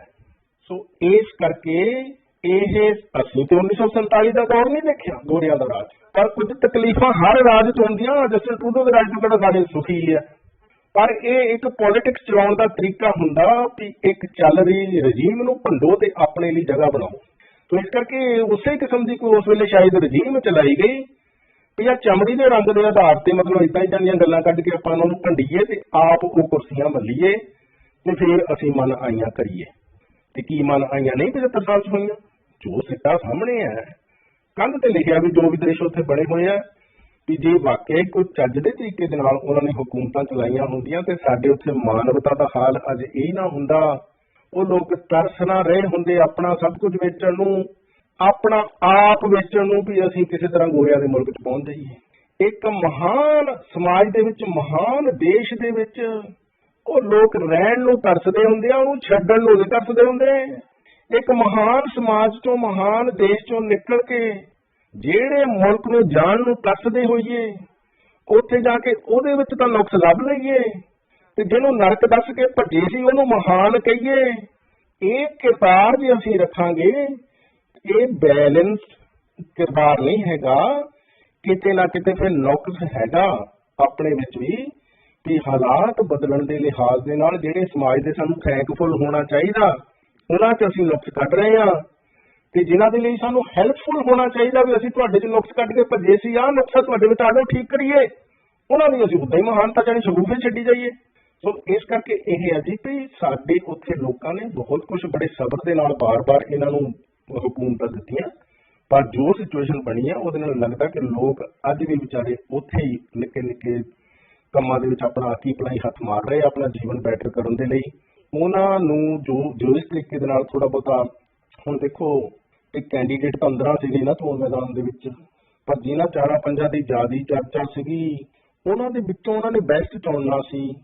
ਉਹਨਾਂ ਨੇ ਦੇਖਿਆ ਕਿ 3-4 ਨੂੰ ਤੇ 70 ਸਾਲ ਅਸੀਂ ਦੇਖਦੇ ਰਹੇ ਆ ਤੇ ਹੋਰ ਅਸੀਂ ਬਹੁਤਾ ਕੁਝ ਕਰ ਨਹੀਂ ਸਕਦੇ ਤੇ ਚਲੋ ਇੱਥੇ ਇੱਕ ਮਨ ਟਿਕਾ ਕੇ ਦੇਖ ਲੈਂਦੇ ਆ ਵੀ ਨਾਲੇ ਤਾਂ 2-2.5 ਸਾਲ ਜਿਹੜੀ ਟਰਮ ਹੈਗੀ ਉਹ 'ਚ ਨੌਲੇਜ ਦੀ ਥੋੜੀ ਬਹੁਤੀ ਜਿਹੜੀ ਉਹ ਸੁਣਨ ਨੂੰ ਮਿਲਦੀ ਰਹੂ। ਸੋ ਇਸ ਕਰਕੇ ਡਿਸੀਜਨ ਸੰਗਰੂਰ ਦੇ ਲੋਕਾਂ ਦਾ ਬਹੁਤ ਪਿਆਰ ਹੈ, ਅਸੀਂ ਉਸ ਦਾ ਸਵਾਗਤ ਕਰਦੇ ਹਾਂ, ਪਰ ਅਸੀਂ ਇੱਕ ਵਾਰ ਫੇਰ ਕਰੜੀ ਨਿੰਦਾ ਕਰਦੇ ਹਾਂ ਜੋ ਇਸ ਪਾਰਟੀ ਨੇ ਪੋਲਿਟਿਕਸ ਇਸ ਤਰੀਕੇ ਦੇ ਨਾਲ ਚਲਾਈ ਆ ਵੀ ਲੋੜਵੰਦ ਸਿੱਖਾਂ ਨੂੰ ਚਿੱਠੀਆਂ ਵੇਚੀਆਂ ਗਈਆਂ। ਉਹ ਚਿੱਠੀਆਂ ਲੋੜਵੰਦ ਨੂੰ ਸਿੱਖ ਸੰਗਤ ਦੇ ਵਿੱਚ, ਪੰਥ ਦੇ ਵਿੱਚ ਲੋੜਵੰਦ ਦੀ ਮੁਫਤ ਸਹਾਇਤਾ ਕਰਨ ਦੀ ਪਰੰਪਰਾ ਨੂੰ ਠੇਸ ਪਹੁੰਚਾਈ ਹੈ ਇਸ ਪਾਰਟੀ ਨੇ। ਇਹਨਾਂ ਨੂੰ ਇਹ ਆਪਣੀ ਗਲਤੀ ਦਰੁਸਤ ਕਰਨੀ ਚਾਹੀਦੀ, ਹੋ ਸਕੇ ਪੰਥ ਤੋਂ ਮਾਫੀ ਵੀ ਮੰਗ ਲੈਣ, ਪਰ ਨਹੀਂ ਇੰਨੀ ਜ਼ਰੂਰਤ, ਇੰਨੀ ਹਿੰਮਤ, ਘੱਟੋ ਘੱਟ ਫਿਊਚਰ ਵਾਸਤੇ ਆਪਣੇ ਇਸ ਕਿਰਦਾਰ ਨੂੰ ਠੀਕ ਕਰ ਲੈਣ ਲੋੜਵੰਦ ਭੈਣ ਭਰਾਵਾਂ ਨੂੰ ਚਿੱਠੀ ਮੁਫਤ ਮਿਲਣੀ ਚਾਹੀਦੀ ਆ। ਅੱਜ ਮੇਰੇ ਵਿੱਚ ਕੋਈ ਤਾਕਤ ਹੋਵੇ, ਮੇਰੀ ਚਿੱਠੀ ਨਾਲ ਕੋਈ ਕੁਛ ਕਿਤੇ ਸਫਲਤਾ ਵਿਚਾਰੇ ਨੂੰ ਮਿਲ ਸਕਦੀ ਹੋਵੇ, ਮੈਂ ਮੁਫਤ ਦਿਆਂਗਾ, ਉਹਨੂੰ ਯਾਦ ਰਹਿ ਜਾਏਗੀ ਗੱਲ ਕਿ ਲੋੜ ਵੇਲੇ ਮੇਰੀ ਮਦਦ, ਮੇਰੀ ਬਾਂਹ ਫੜੀ ਸੀ, ਯਾਦ ਰੱਖ। ਮੈਂ ਉਹਦਾ ਮੁੱਲ ਵਟਾਂਗਾ, ਉਹ ਵੀ ਉਸ ਬੰਦੇ ਨੂੰ ਯਾਦ ਰਹੇਗਾ ਕਿ ਲੋੜ ਵੇਲੇ ਇਹਨੇ ਮੈਨੂੰ ਲੁੱਟਿਆ ਸੀ ਮਰਦੇ ਦਮ ਤੱਕ। ਹੋ ਸਕਦਾ ਉਹ ਚਿੱਠੀ ਲੈ ਕੇ ਭੁੱਲ ਜਾਏ, ਮੈਨੂੰ ਯਾਦ ਨਾ ਰੱਖੇ, ਉਹਦਾ ਕੰਮ ਹੋ ਜਾਏ, ਪਰ ਜਦੋਂ ਕਿਤੇ ਜ਼ਿੰਦਗੀ 'ਚ ਯਾਦ ਕਰੂਗਾ ਉਹਦਾ ਮਾਣ ਨਾਲ ਸਿਰ ਉੱਚਾ ਹੋਊਗਾ ਕਿ ਇਸ ਬੰਦੇ ਨੇ ਮੇਰੀ ਸਹਾਇਤਾ ਕੀਤੀ ਸੀ, ਲੋੜ ਪੈਣ ਤੇ ਮੈਨੂੰ ਲੁੱਟਿਆ ਨਹੀਂ ਸੀ। ਤੇ ਜੇ ਕਿਤੇ ਲੁੱਟਿਆ ਹੋਊਗਾ ਤੇ ਉਹ ਵੀ ਉਹ ਤੁਹਾਨੂੰ ਯਾਦ ਕਰਦਾ ਰਹੂਗਾ ਮਨ ਦੇ ਵਿੱਚ ਕਿ ਇਹਨੇ ਏਦਾਂ ਮੇਰੇ ਨਾਲ ਕੀਤਾ ਸੀ। ਇਹੀ ਜਿਹੜੇ ਇੱਥੇ ਤਨਖਾਹਾਂ ਮਾਰਨ ਵਾਲੇ ਲੋਕ ਹੈ, ਇਹੀ ਜਿਹੜੇ ਇੱਥੇ ਐਲਐਮਆਈਆਂ ਵੇਚਣ ਵਾਲੇ ਲੋਕ ਹੈ, ਜੌਬ ਲੈਟਰਾਂ ਵੇਚਣ ਵਾਲੇ ਇਹ ਅਪਰਾਧੀ ਹੈ, ਚੋਰ ਚੋਰਨੀਆਂ ਆ, ਠੱਗ ਠੱਗਣੀਆਂ ਆ, ਇਹਨਾਂ ਦਾ ਕੀਤਾ ਵੀ ਯਾਦ ਰਹਿ ਜਾਂਦਾ ਹੈ। ਜੇ ਤੁਸੀਂ ਲੁੱਟਦੇ ਹੋ ਉਹ ਵੀ ਸੰਗਤ ਨੂੰ ਯਾਦ ਰਹਿ ਜਾਂਦਾ ਹੈ, ਜੇ ਤੁਸੀਂ ਨਿਸ਼ਕਾਮ ਸਹਾਇਤਾ ਕਰਦੇ ਹੋ ਇਹ ਵੀ ਉਹਨਾਂ ਨੂੰ ਯਾਦ ਰਹਿ ਜਾਂਦਾ। ਸੋ ਇਸ ਕਰਕੇ ਸਰਦਾਰ ਸਿਮਰਨਜੀਤ ਸਿੰਘ ਜੀ ਮਾਨ ਹੋਣਾ ਦੀ ਇਹ ਬਹੁਤ ਵੱਡੀ ਗਲਤੀ ਆ। ਅਸੀਂ ਇਹ ਸਦਾ ਕਹਿੰਦੇ ਰਵਾਂਗੇ ਕਿ ਉਹਨਾਂ ਲੋੜਵੰਦ ਸਿੱਖਾਂ ਨੂੰ ਚਿੱਠੀਆਂ ਵੇਚ ਕੇ ਆਪਣੀਆਂ ਪਾਰਟੀਆਂ ਚਲਾਈਆਂ, ਆਪਣੇ ਘਰ ਵੱਡੇ ਕੀਤੇ ਨੇ ਜਾਂ ਵਟਸਐਵਰ ਉਹਨਾਂ ਨੇ ਕੀਤਾ, ਕਿਉਂਕਿ ਮੰਨਦੇ ਨੇ ਵੀ 50,000 ਰੁਪਇਆ ਅਸੀਂ ਇੱਕ ਚਿੱਠੀ ਦਾ ਮੁੱਲ ਰੱਖਿਆ ਹੋਇਆ ਜੀ, 15,000 ਉਹਦੇ ਵਿੱਚੋਂ ਜ਼ਿਲ੍ਹਾ ਜਥੇਦਾਰ ਨੂੰ ਮਿਲਦਾ ਜੀ, 35,000 ਉਹਨੂੰ ਹੈੱਡ ਆਫਿਸ ਨੂੰ ਦਿੱਤਾ ਜਾਂਦਾ ਜੀ।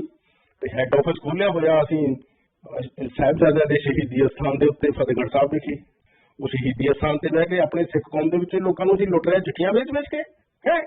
ਸੋ ਇਸ ਕਰਕੇ ਇਹ ਆ ਵੀ ਜਿਹੜੇ ਸਿੱਖ ਭੈਣ ਭਰਾ ਨੂੰ ਚਿੱਠੀ ਚਾਹੀਦੀ ਹੈ, ਕਿਸੇ ਵੀ ਪ੍ਰਾਣੀ ਨੂੰ ਚਾਹੀਦੀ ਹੈ, ਤੁਹਾਡੀ ਚਿੱਠੀ ਉਹਦੇ ਲਈ ਮਦਦਗਾਰ ਹੋ ਸਕਦੀ ਹੈ, ਬਹੁਤ ਖੁਸ਼ੀ ਦੀ ਗੱਲ ਆ। ਉਹ ਚਿੱਠੀ ਉਹਨੂੰ ਮੁਫਤ ਮਿਲਣੀ ਚਾਹੀਦੀ ਹੈ, ਸਿੰਪਲ ਐਜ਼ ਦੈਟ। ਨਹੀਂ ਤੇ ਫਿਰ ਸਿੱਖੀ ਤੇ ਪੰਥ ਤੇ ਪਤਾ ਨਹੀਂ ਕਿਉਂ ਗੱਲਾਂ ਫਿਰ ਸਾਡੇ ਤੇ, ਮਤਲਬ ਅਸੀਂ ਉਹ ਆਪਣੇ ਆਪ ਵਿੱਚ ਉਹ ਸਾਬਤ ਵੀ ਹੁੰਦੇ ਆ ਕਿ ਨਹੀਂ ਜਿਹੜੇ ਅਸੀਂ ਕਹਿੰਦੇ ਆ ਵੀ ਅਸੀਂ ਆਹ ਹੈਗੇ ਆ। ਜੇ ਅਸੀਂ ਗੁਰੂ ਦੇ ਸਿੱਖ ਹੈ, ਅਸੀਂ ਲੋੜਵੰਦ ਦੀ ਸਹਾਇਤਾ ਮੁਫਤ ਕਰਨੀ ਹੈ, ਇਹ ਸਾਡੇ ਗੁਰੂ ਸਾਹਿਬ ਦੀ ਸਿੱਖਿਆ ਹੈ। ਗੁਰੂ ਸਾਹਿਬ ਨੇ ਸਰਪੰਚ ਇਸ ਕਰਕੇ ਨਹੀਂ ਸੀ ਮਾਰੇ ਕਿ ਸਾਡੇ ਵਿੱਚੋਂ ਨਾ ਜਿਹੜੀਆਂ ਅਗਲੀਆਂ ਪੁਸ਼ਤਾਂ ਹੋਣਗੀਆਂ ਸਾਡੇ ਲੋਕਾਂ ਨੂੰ ਲੁੱਟਣਗੀਆਂ, ਜਾਂ ਫਿਰ ਸ਼ਹੀਦਾਂ ਨੇ ਸ਼ਹਾਦਤਾਂ ਬੇਗਾਂ ਵਿੱਚ ਇਸ ਕਰਕੇ ਨਹੀਂ ਸੀ ਉਪੜੇ, ਆਰਿਆਂ ਨਾਲ ਇਸ ਕਰਕੇ ਨਹੀਂ ਸੀ ਚਰਾਏ ਗਏ ਵੀ ਤੁਸੀਂ ਜੇ ਗਾਂ ਕਿਤੇ ਅਗਲੀ ਪੁਸ਼ਤ ਵਿੱਚ ਸਿੱਖਾਂ ਨੂੰ ਤੁਹਾਡੀ ਚਿੱਠੀ ਦੀ ਲੋੜ ਪਈ ਤਾਂ ਤੁਸੀਂ ਚਿੱਠੀ ਦਾ ਮੁੱਲ ਵੱਟ ਲਿਓ। ਉਹਨਾਂ ਨੇ ਕਿਸੇ ਸ਼ਹਾਦਤ ਦਾ, ਕਿਸੇ ਖੂਨ ਦੀ ਬੂੰਦ ਦਾ ਕੋਈ ਮੁੱਲ ਨਹੀਂ ਵੱਟਿਆ, ਹੱਸ ਕੇ ਚੜ ਗਏ ਚਰਖੜੀਆਂ ਤੇ ਤੁਸੀਂ ਲੋੜਵੰਦਾਂ ਨੂੰ ਚਿੱਠੀਆਂ ਵੇਚ ਰਹੇ ਹੋ। ਇਹ ਸ਼ਰਮਸਾਰ ਹੋਣ ਵਾਲੀ ਗੱਲ ਹੈ। ਕੈਨੇਡਾ ਦੀ ਖਬਰ ਸੁਪਰ ਵੀਜ਼ਾ ਦੀ, ਜਿਹੜੀ ਕਿ ਅੱਜਕੱਲ ਬਹੁਤ ਚਰਚਾ ਦਾ ਵਿਸ਼ਾ ਹੈ ਕਿ ਕਾਫੀ ਸਾਰੇ ਲੋਕੀ ਖੁਸ਼ ਵੀ ਨੇ ਇਸ ਚੀਜ਼ ਤੋਂ ਕਿ ਕਾਫੀ ਲੰਬਾ ਸਟੇ ਜਿਹੜਾ ਉਹ ਮਿਲ ਗਿਆ ਕੈਨੇਡਾ ਦੇ ਵਿੱਚ। ਮਨਦੀਪ ਜੀ, ਇਸ ਤਰ੍ਹਾਂ ਵੀ ਜਿਹੜਾ ਸੁਪਰ ਵੀਜ਼ਾ 2015 ਤੋਂ ਕੈਨੇਡਾ ਦੇ ਵਿੱਚ ਇਹ ਪਾਲਿਸੀ ਵੈਸੇ ਪਾਸ ਸੀ ਲੋਕਾਂ ਨੂੰ ਕਿ ਸ਼ਾਇਦ ਬੰਦ ਕਰ ਦਿੱਤੀ ਜਾਊਗੀ, ਜਿਹੜੀ ਕਿ 2011 ਦੇ ਵਿੱਚ ਚਲਾਈ ਗਈ ਸੀ ਕੰਜ਼ਰਵੇਟਿਵ ਸਰਕਾਰ ਦੇ ਵੱਲੋਂ, ਤੇ ਉਦੋਂ ਲਿਬਰਲ ਪਾਰਟੀ ਵਿਰੋਧੀ ਧਿਰ ਵਿੱਚ ਹੁੰਦੇ ਸੀਗੇ। ਇਹਨਾਂ ਨੇ ਬਹੁਤ ਉਦੋਂ ਜਾਣੀ ਕਿ ਇਮੋਸ਼ਨਲ ਲੋਕਾਂ ਨੂੰ ਕੀਤਾ ਵੀ ਜਿਹੜੀ ਪਰਮਾਨੈਂਟ ਇਮੀਗ੍ਰੇਸ਼ਨ ਨਹੀਂ ਬਹੁਤਾ ਮੌਕਾ ਦਿੱਤਾ ਜਾ ਰਿਹਾ ਬਜ਼ੁਰਗਾਂ ਨੂੰ, ਪੇਰੈਂਟਸ ਨੂੰ, ਨਾਨੀ ਨਾਨੀਆਂ ਨੂੰ, ਦਾਦੇ ਦਾਦੀਆਂ ਨੂੰ, ਤੇ ਇਹ ਸੁਪਰ ਵੀਜ਼ਾ ਚੰਗੀ ਗੱਲ ਨਹੀਂ ਆ। ਪਰ 2015 ਚ ਜਦੋਂ ਇਹਨਾਂ ਨੇ ਸਰਕਾਰ ਬਣਾਈ ਤੇ ਅੱਜ ਤੱਕ ਚੱਲ ਰਹੀ ਆ, ਤੇ ਫਿਰ ਇਹਨਾਂ ਨੇ ਉਸੇ ਹੀ ਸੁਪਰ ਵੀਜ਼ਾ ਦੀਆਂ ਸਿਫਤਾਂ ਕਰਨੀਆਂ ਸ਼ੁਰੂ ਕਰ ਦਿੱਤੀਆਂ। ਉਹਦੇ ਵਿੱਚ ਹੀ ਜਾਣੀ ਕਿ ਥੋੜਾ ਬਹੁਤਾ ਫੇਰ ਬਦਲ ਕਰਕੇ ਲੋਕਾਂ ਨੂੰ ਖੁਸ਼ ਕਰਨ ਦਾ ਯਤਨ ਜਾਰੀ ਹੈ ਜੀ। ਉਹਦੇ ਤਹਿਤ ਇਹ ਹੈ ਕਿ ਹੁਣ 2 ਸਾਲ ਦੀ ਬਜਾਏ 4 ਤਰੀਕ ਤੋਂ 5 ਸਾਲ ਲੋਕ ਆ ਕੇ ਰਹਿ ਸਕਣਗੇ, ਫਿਰ 2 ਸਾਲ ਦਾ ਵਾਧਾ ਵੀ ਕਰ ਸਕਣਗੇ, 7 ਸਾਲ। ਇਨ ਜਨਰਲ ਜੇ ਫਿਰ ਇਹ ਹੁਣ ਸਮੇਂ ਦੀ ਸੱਚਾਈ ਆ ਮਨਦੀਪ ਜੀ ਸੁਪਰ ਵੀਜ਼ਾ, ਤੇ ਫਿਰ ਇਹ ਵੀ ਇਹ ਸੁਪਰ ਵੀਜ਼ਾ ਕਿਉਂਕਿ ਪੇਰੈਂਟਸ, ਗ੍ਰੈਂਡ ਪੇਰੈਂਟਸ ਭਾਵ ਕਿ ਬਜ਼ੁਰਗਾਂ ਨੂੰ ਮਿਲਦਾ ਹੈ, ਤੇ ਬਜ਼ੁਰਗਾਂ ਨੂੰ ਕੈਨੇਡਾ ਦੇ ਵਿੱਚ ਆ ਕੇ ਸੁਪਰ ਵੀਜ਼ਾ ਤੇ ਟੈਂਪੋਰਰੀ ਥੋੜਾ ਜਿਹਾ ਇਹ ਕੈਨੇਡਾ ਨੂੰ ਆਪਣੇ ਜੀਵਨ ਨੂੰ ਇੱਥੇ ਮਾਨਣ ਦੀ ਕੋਸ਼ਿਸ਼ ਵੀ ਹੋਣੀ ਚਾਹੀਦੀ ਆ। ਸਾਨੂੰ ਇਹ ਪਤਾ ਲੱਗਦਾ ਰਹਿੰਦਾ ਵੀ ਜਦੋਂ ਭੈਣ ਭਰਾ ਇੱਥੇ ਆ ਜਾਂਦੇ ਹੈ, ਉਸ ਤੋਂ ਬਾਅਦ ਫਿਰ ਉਹਨਾਂ ਦੀ ਕੋਸ਼ਿਸ਼ ਹੁੰਦੀ ਹੈ ਵੀ ਹੁਣ ਅਸੀਂ ਕਿਤੇ ਕੰਮ ਕਰਨ ਲੱਗ ਜਾਈਏ, ਸਾਨੂੰ ਵਰਕ ਪਰਮਿਟ ਮਿਲ ਜੇ, ਸਾਨੂੰ ਆਹ ਸਹੂਲਤ ਮਿਲ ਜੇ। ਆਮ ਤੌਰ ਤੇ ਕੈਨੇਡਾ ਤੇ ਹੁਣ ਦੁਨੀਆ ਦਾ ਦੂਸਰੇ ਨੰਬਰ ਦਾ ਸਭ ਤੋਂ ਵੱਡਾ ਦੇਸ਼ ਹੈ ਰੂਸ ਤੋਂ ਬਾਅਦ ਧਰਤੀ ਤੇ, ਪਰ ਸਾਡਾ ਕੈਨੇਡਾ ਕੀ ਹੁੰਦਾ ਹੈ, ਅਸੀਂ ਘਰੋਂ ਸਟੋਰ ਤੇ ਚਲ ਗਏ, ਸਟੋਰ ਤੋਂ ਘਰ ਆ ਗਏ, ਅਸੀਂ ਬੇਸਮੈਂਟ ਚੋਂ ਜਾ ਕੇ ਕੋਈ ਸ਼ਾਪਿੰਗ ਕਰ ਆਏ, ਸ਼ਾਪਿੰਗ ਕਰਕੇ ਫਿਰ ਬੇਸਮੈਂਟ ਚ ਆ ਗਏ। ਇੰਨਾ ਹੀ ਕੈਨੇਡਾ ਹੁੰਦਾ ਬਹੁਤ ਸਾਰੀਆਂ ਜ਼ਿੰਦਗੀਆਂ ਦਾ। ਸੋ ਲੇਕਿਨ ਕਿ ਭਈ ਸੁਪਰ ਵੀਜ਼ਾ ਤੇ ਜੇ ਆਪਰਚੁਨਿਟੀ ਮਿਲੀ ਆ, ਚਾਹਤ ਨਾਲ ਧੀਆਂ ਪੁੱਤਾਂ ਨੇ ਸੱਦਿਆ ਤੇ ਆਪਣੀ ਉਸ ਜ਼ਿੰਦਗੀ ਦਾ ਇੱਥੇ ਆਨੰਦ ਮਾਣਨ ਦਾ ਜਿਹੜਾ ਮੌਕਾ ਉਹਨੂੰ ਗਵਾ ਨਹੀਂ ਦੇਣਾ ਚਾਹੀਦਾ, ਭੁੱਲ ਨਹੀਂ ਜਾਣਾ ਚਾਹੀਦਾ। ਕਿ ਕੈਨੇਡਾ ਬੇਸਮੈਂਟ ਤੋਂ ਲੈ ਕੇ ਸਟੋਰ ਤੱਕ ਤੇ ਸਟੋਰ ਤੋਂ ਲੈ ਕੇ ਬੇਸਮੈਂਟ ਤੱਕ ਜਾਂ ਘਰ ਤੋਂ ਲੈ ਕੇ ਕਿਸੇ ਸ਼ਾਪਿੰਗ ਮਾਲ ਤੇ ਫਿਰ ਘਰ ਤੱਕ ਹੀ ਨਹੀਂ, ਕੈਨੇਡਾ ਇੱਕ ਬਹੁਤ ਵੱਡਾ ਦੇਸ਼ ਹੈ। ਇੱਥੇ ਬਹੁਤ ਕੁਝ ਹੋਰ ਅਜਿਹਾ ਕੁਦਰਤ ਦੇ ਨਜ਼ਾਰੇ ਨਹੀਂ ਮੁੱਕਦੇ ਜੇ ਦੇਖਣ ਲੱਗੋ ਤਾਂ।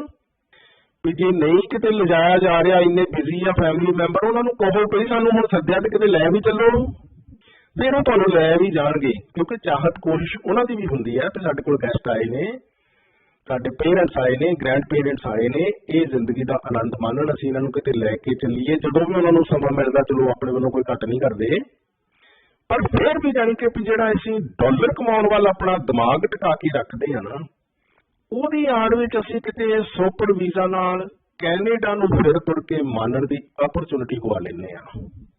ਸੁਪਰ ਵੀਜ਼ਾ ਅੱਜ ਇੱਕ ਸੱਚਾਈ ਆ। ਪਰਮਾਨੈਂਟ ਇਮੀਗ੍ਰੇਸ਼ਨ ਜਿਹੜੀ ਆਪਾਂ ਦੱਸਿਆ ਹੋਇਆ ਕਈ ਵਾਰ ਕਿ ਵੀ ਕੈਨੇਡਾ ਦੇ ਹੈਲਥ ਸਿਸਟਮ ਦੇ ਤੇ ਪੈਨਸ਼ਨ ਸਿਸਟਮ ਤੇ ਲੋਕਾਂ ਦਾ ਬੇਲੋੜਾ ਬੋਝ ਘਟਾਉਣ ਲਈ ਇਹਦੀ ਕਾਢ ਕੱਢੀ ਗਈ ਸੀ। ਮਨਦੀਪ ਹੁਣ ਦੇਖੋ ਕਿ ਆਪਣੇ ਘਰੇ ਕੋਈ ਆਉਣ ਬਾਹਰੋਂ ਲੋਕ, ਉਹ ਕਹਿਣਗੇ ਜੀ ਆਹ ਅਸੀਂ ਟੈਚੀ ਰੱਖ ਦਿੱਤੇ ਆ, ਆਹ ਅਸੀਂ ਬਹਿ ਗਏ ਆ, ਬਿਮਾਰੀਆਂ ਸਾਨੂੰ ਬਹੁਤ ਆ ਤੇ ਇਲਾਜ ਤੁਸੀਂ ਸਾਡਾ ਕਰਾਉਣਾ ਤੇ ਖਰਚਣ ਨੂੰ ਸਾਡੇ ਕੋਲ ਪੈਸੇ ਹੈ ਨਹੀਂ ਤੇ ਤੁਸੀਂ ਸਾਨੂੰ ਖਰਚਾ ਦੇਣਾ, ਤੇ ਵੀ ਤੁਸੀਂ ਦੱਸੋ ਵੀ ਤੁਹਾਡੇ ਘਰ ਦੀ ਕੋਈ ਸੀਮਾ ਹੀ ਹੋਊਗੀ ਵੀ ਕਿੰਨਿਆਂ ਕੋਲੋਂ ਤੁਸੀਂ ਆਸਰਾ ਦੇ ਸਕਦੇ, ਏਦਾਂ ਅਣਗਿਣਤ ਤੋਂ ਥੋੜ੍ਹ ਦੇ ਸਕਦੇ ਆ। ਏਦਾਂ ਹੀ ਕੈਨੇਡਾ ਵੀ ਆ, ਸਾਲੋਂ ਸਾਲ ਏਦਾਂ ਚੱਲਦਾ ਰਿਹਾ। ਜਦੋਂ ਦੇਖਿਆ ਗਿਆ ਐਨਾਲਿਸਿਸ ਕਰਕੇ ਵੀ ਇਹ ਹੈਲਥ ਜਿਹੜੀਆਂ ਸਾਡੀਆਂ ਸਰਵਿਸਿਜ਼ ਆ ਤੇ ਜਾਂ ਫਿਰ ਪੈਨਸ਼ਨ ਸਿਸਟਮ ਆ, ਕਿਉਂਕਿ ਬਾਹਰੋਂ ਸਾਰੀ ਉਮਰ ਕਿਸੇ ਹੋਰ ਦੇਸ਼ 'ਚ ਉਮਰ ਗੁਜ਼ਾਰ ਕੇ ਕੈਨੇਡਾ 'ਚ ਜਦੋਂ ਕੋਈ ਭੈਣ ਭਰਾ ਆਉਂਦੇ ਤੇ ਫਿਰ ਉਹਨਾਂ ਨੂੰ ਹੁੰਦਾ ਕਿ ਹੁਣ ਸਾਨੂੰ ਬਰਾਬਰ ਤੇ ਸਾਰੀਆਂ ਫੈਸਿਲਿਟੀਆਂ ਦਿਓ, ਸਾਨੂੰ ਪੈਨਸ਼ਨ ਵੀ ਦਿਓ, ਸਾਨੂੰ ਇਲਾਜ ਵੀ ਸਾਡੇ ਕਰਾਓ। ਭਾਵੇਂ ਕਿ ਆਉਣ ਤੋਂ ਪਹਿਲਾਂ ਆਪਣਾ ਹੁੰਦਾ ਇੱਕ ਤਰੀਕੇ ਨਾਲ ਕੋਸ਼ਿਸ਼ ਵੀ ਸਾਡਾ ਕੋਈ ਰੋਗ ਕਿਸੇ ਨੂੰ ਪਤਾ ਨਾ ਲੱਗ ਜਾਏ ਵੀ ਸਾਡੇ ਜਿੰਨਾ ਤੇ ਤੰਦਰੁਸਤੀ ਕੋਈ ਨਹੀਂ ਹੈ। ਇੱਥੇ ਪਹੁੰਚਦੇ ਆ ਫਿਰ ਲਗਭਗ ਆਪਾਂ ਸਾਰੇ ਰੋਗ ਕਰਾ ਲੈਂਦੇ ਆ ਵੀ ਮੈਨੂੰ ਸਭ ਕੁਝ ਹੈਗਾ, ਹੁਣ ਉਹਦਾ ਇਲਾਜ ਕੈਨੇਡਾ ਕਰਾਵੇ। ਸੋ ਇਸ ਕਰਕੇ ਕੈਨੇਡਾ ਦਾ ਕੋਈ ਸੈਚੂਰੇਸ਼ਨ ਪੁਆਇੰਟ ਸੀਗਾ ਜਿੱਥੇ ਪਹੁੰਚ ਕੇ ਉਹਨਾਂ ਨੇ ਮਹਿਸੂਸ ਕੀਤਾ ਕਿ ਹੁਣ ਸਾਨੂੰ ਪੈਨਸ਼ਨ ਸਿਸਟਮ ਤੇ ਇਹ ਜਿਹੜਾ ਹੈਲਥ ਸਿਸਟਮ ਆ ਥੋੜਾ ਇਹਨੂੰ ਇੱਥੇ ਬੋਝ ਘੱਟ ਕਰਨਾ ਪਊਗਾ। ਇਸ ਕਰਕੇ ਸੀਨੀਅਰਸ ਦਾ ਆਉਣਾ ਘਟਾਇਆ ਗਿਆ, ਉਹਨਾਂ ਲੋਕਾਂ ਦਾ ਖਾਸ ਤੌਰ ਤੇ ਜਿਨ੍ਹਾਂ ਦਾ ਕਿ ਇੱਥੇ ਕੋਈ ਕੰਟਰੀਬਿਊਸ਼ਨ ਹੀ ਨਹੀਂ ਹੈ ਵੀ ਉਹ ਆ ਕੇ ਇੱਥੇ ਹੈਲਥ ਸਿਸਟਮ ਤੇ ਪੈਨਸ਼ਨ ਸਿਸਟਮ ਤੇ ਕਿਸੇ ਤਰ੍ਹਾਂ ਦਾ ਕੋਈ ਬੋਝ ਬਣਨ।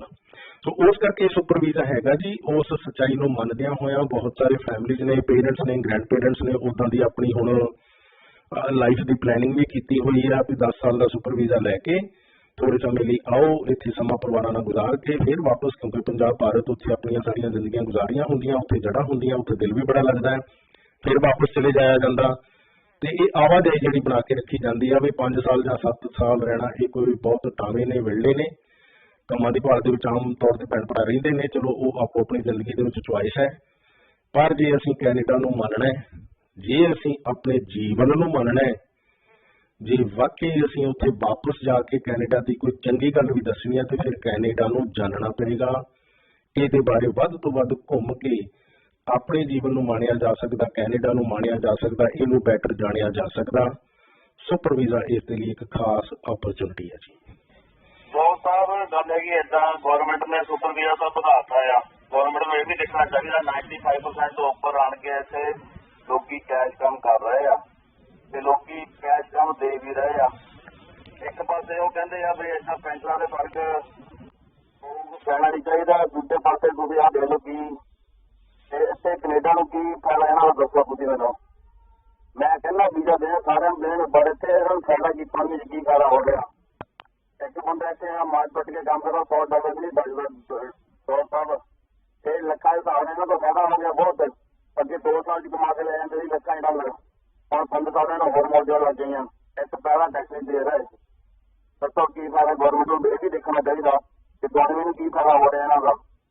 ਇੱਕ ਤਾਂ ਤੁਹਾਡਾ ਪੂਰੀ ਹਮਦਰਦੀ ਹੈ ਜੀ, ਸਿੰਪਥੀ ਹੈ, ਪਰ ਦੂਸਰੇ ਪਾਸੇ ਜਾਣੀ ਕਿ ਵੀ ਸਾਨੂੰ ਜਿਹੜਾ ਗੁਰਬਾਣੀ ਜੋ ਵੀ ਸਿੱਖਿਆ ਇਹ ਮਿਲਦੀ ਆ ਕਿ ਅਸੀਂ ਕਿਸੇ ਨੂੰ ਖਾਂਦਿਆਂ ਪੀਂਦਿਆਂ ਆਪਣੀ ਜ਼ਿੰਦਗੀ ਦਾ ਗੁਜ਼ਾਰਾ ਕਰਦਿਆਂ ਦੇਖ ਕੇ ਉਹਨੂੰ ਮੰਦਾ ਚੰਗਾ ਨਹੀਂ ਬੋਲਣਾ, ਉਹਦੇ ਬਰਾਬਰ ਦਾ ਜਾਂ ਉਹ ਤੋਂ ਵੀ ਬੈਟਰ ਹੋਣ ਲਈ ਅਸੀਂ ਆਪਣੇ ਆਪ ਦੇ ਵਿੱਚ ਵੱਧ ਕੰਪੀਟੈਂਸੀ ਲੈ ਕੇ ਆਉਣੀ ਆ, ਯੋਗਤਾ ਲੈ ਕੇ ਆਉਣੀ ਆ, ਅਬਿਲਿਟੀ ਲੈ ਕੇ ਆਉਣੀ ਆ।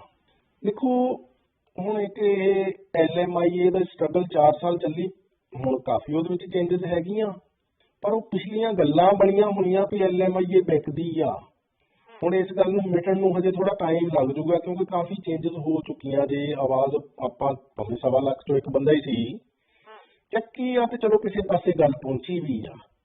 ਤੇ ਹੁਣ ਜੇ ਕੋਈ ਕਹਿੰਦੇ ਵੀ LMI ਵਿਕਦੀ ਆ, ਤੇ ਜੇ ਉਹਨਾਂ ਨੂੰ ਪੁੱਛੀਏ ਦੱਸੋ ਜੀ ਕੌਣ ਵੇਚਦਾ, ਪਹਿਲਾਂ ਤਾਂ ਆਪਾਂ 20 ਸਾਲ ਇਹੀ ਕਰਦੇ ਰਹੇ ਨਾ ਵੀ ਸਾਰੇ ਕਰਦੇ ਹਰੇਕ ਕਰਦੇ ਹੈ ਨਾ, ਉਹ ਸਾਰੇ ਕਰਦੇ ਹਰੇਕ ਕਰਦੇ ਦੇ ਵਿੱਚ ਹੀ ਜਾਣੀ ਕਿ ਵੀ ਲੋਕਾਂ ਨੇ ਗੱਲ ਜਿਹੜੀ ਆ ਏਦਾਂ ਹੀ ਇਹਨੂੰ ਲਾਈਟਲੀ ਲਿਆ, ਤੇ ਉਹ ਮਗਰਮੱਛਾਂ ਨੂੰ ਮਤਲਬ ਚੋਰਾਂ ਟੱਕਣਾ ਉਹਨੂੰ ਇਹੀ ਤੇ ਚਾਹੀਦਾ ਹੁੰਦਾ ਤੁਸੀਂ ਏਦਾਂ ਹੀ ਕਰੀ ਜਾਓ, ਬਣਦਾ ਐਕਸ਼ਨ ਨਾ ਤੁਸੀਂ ਲਓ। ਤੇ ਹੁਣ ਬਣਦਾ ਐਕਸ਼ਨ ਲਿਆ ਗਿਆ ਤੇ ਕਿੰਨੀ ਸੋਹਣੀ ਠੱਲ ਪਈ ਹੋਆ। ਸੋ ਇਸ ਕਰਕੇ ਕਿਉਂਕਿ ਵੀ ਜੇ ਤਾਂ ਭਾਈ ਸਾਹਿਬ ਸੁਪਰ ਵੀਜ਼ਾ ਤੇ ਕੋਈ ਇਲੀਗਲ ਕੰਮ ਕਰ ਰਿਹਾ ਤੇ ਦੱਸੋ ਗਿਣਤੀ 'ਚ ਉਹ ਸਰਕਾਰ ਤੇ ਵਾਢਾ ਮਾਰਦੀ ਵੀ ਦੱਸੋ ਜੀ ਕੌਣ ਕਰਾ ਰਿਹਾ ਤੇ ਕੌਣ ਕਰਦਾ। ਗੱਲ ਬੜੀ ਸਿੰਪਲ ਆ। ਅਸੀਂ ਏਦਾਂ ਹੁਣ ਕਿੰਨੀ ਕੁ ਦੇਰ ਕਰੀ ਜਾਵਾਂਗੇ। ਤੁਸੀਂ ਕੋਈ 2-4 ਵੀ ਦੱਸੋਗੇ ਨਾ ਵੀ ਫਲਾਨੀ ਜਗ੍ਹਾ ਤੇ ਕਰਵਾਇਆ ਜਾ ਰਿਹਾ ਤੇ ਫਲਾਨੀ ਕਰਦੇ ਆ, ਉਹ 2-400 2-4 ਹਜ਼ਾਰ ਨੇ ਆਪੇ ਹੀ ਲਾਈਨ ਤੇ ਆ ਜਾਣਾ। ਸੋ ਤਦ ਕਰਕੇ ਕੈਨੇਡੀਅਨ ਸਿਸਟਮ ਬਹੁਤ ਸਟਰੋਂਗ ਆ, ਪਰ ਆਪਾਂ ਸਿਸਟਮ ਦੇ ਵਿੱਚ ਕਿਹੜਾ ਮਤਲਬ ਨੁਕਸ ਕੱਢਣ ਤੋਂ ਬਿਨਾਂ ਜਿਹੜਾ ਬਣਦਾ ਕੰਮ ਆ ਉਹ ਨਹੀਂ ਕਰ ਰਹੇ। ਨੁਕਸ ਤਾਂ ਹੁਣ ਆਪਾਂ ਖੜੇ ਹੋ ਜਾਈਏ ਨਾ ਬਾਹਰ, ਸਾਡੇ ਵਿੱਚ ਆ ਕੇ ਕੋਈ ਹਜ਼ਾਰ ਕੱਢ ਜੂਗਾ।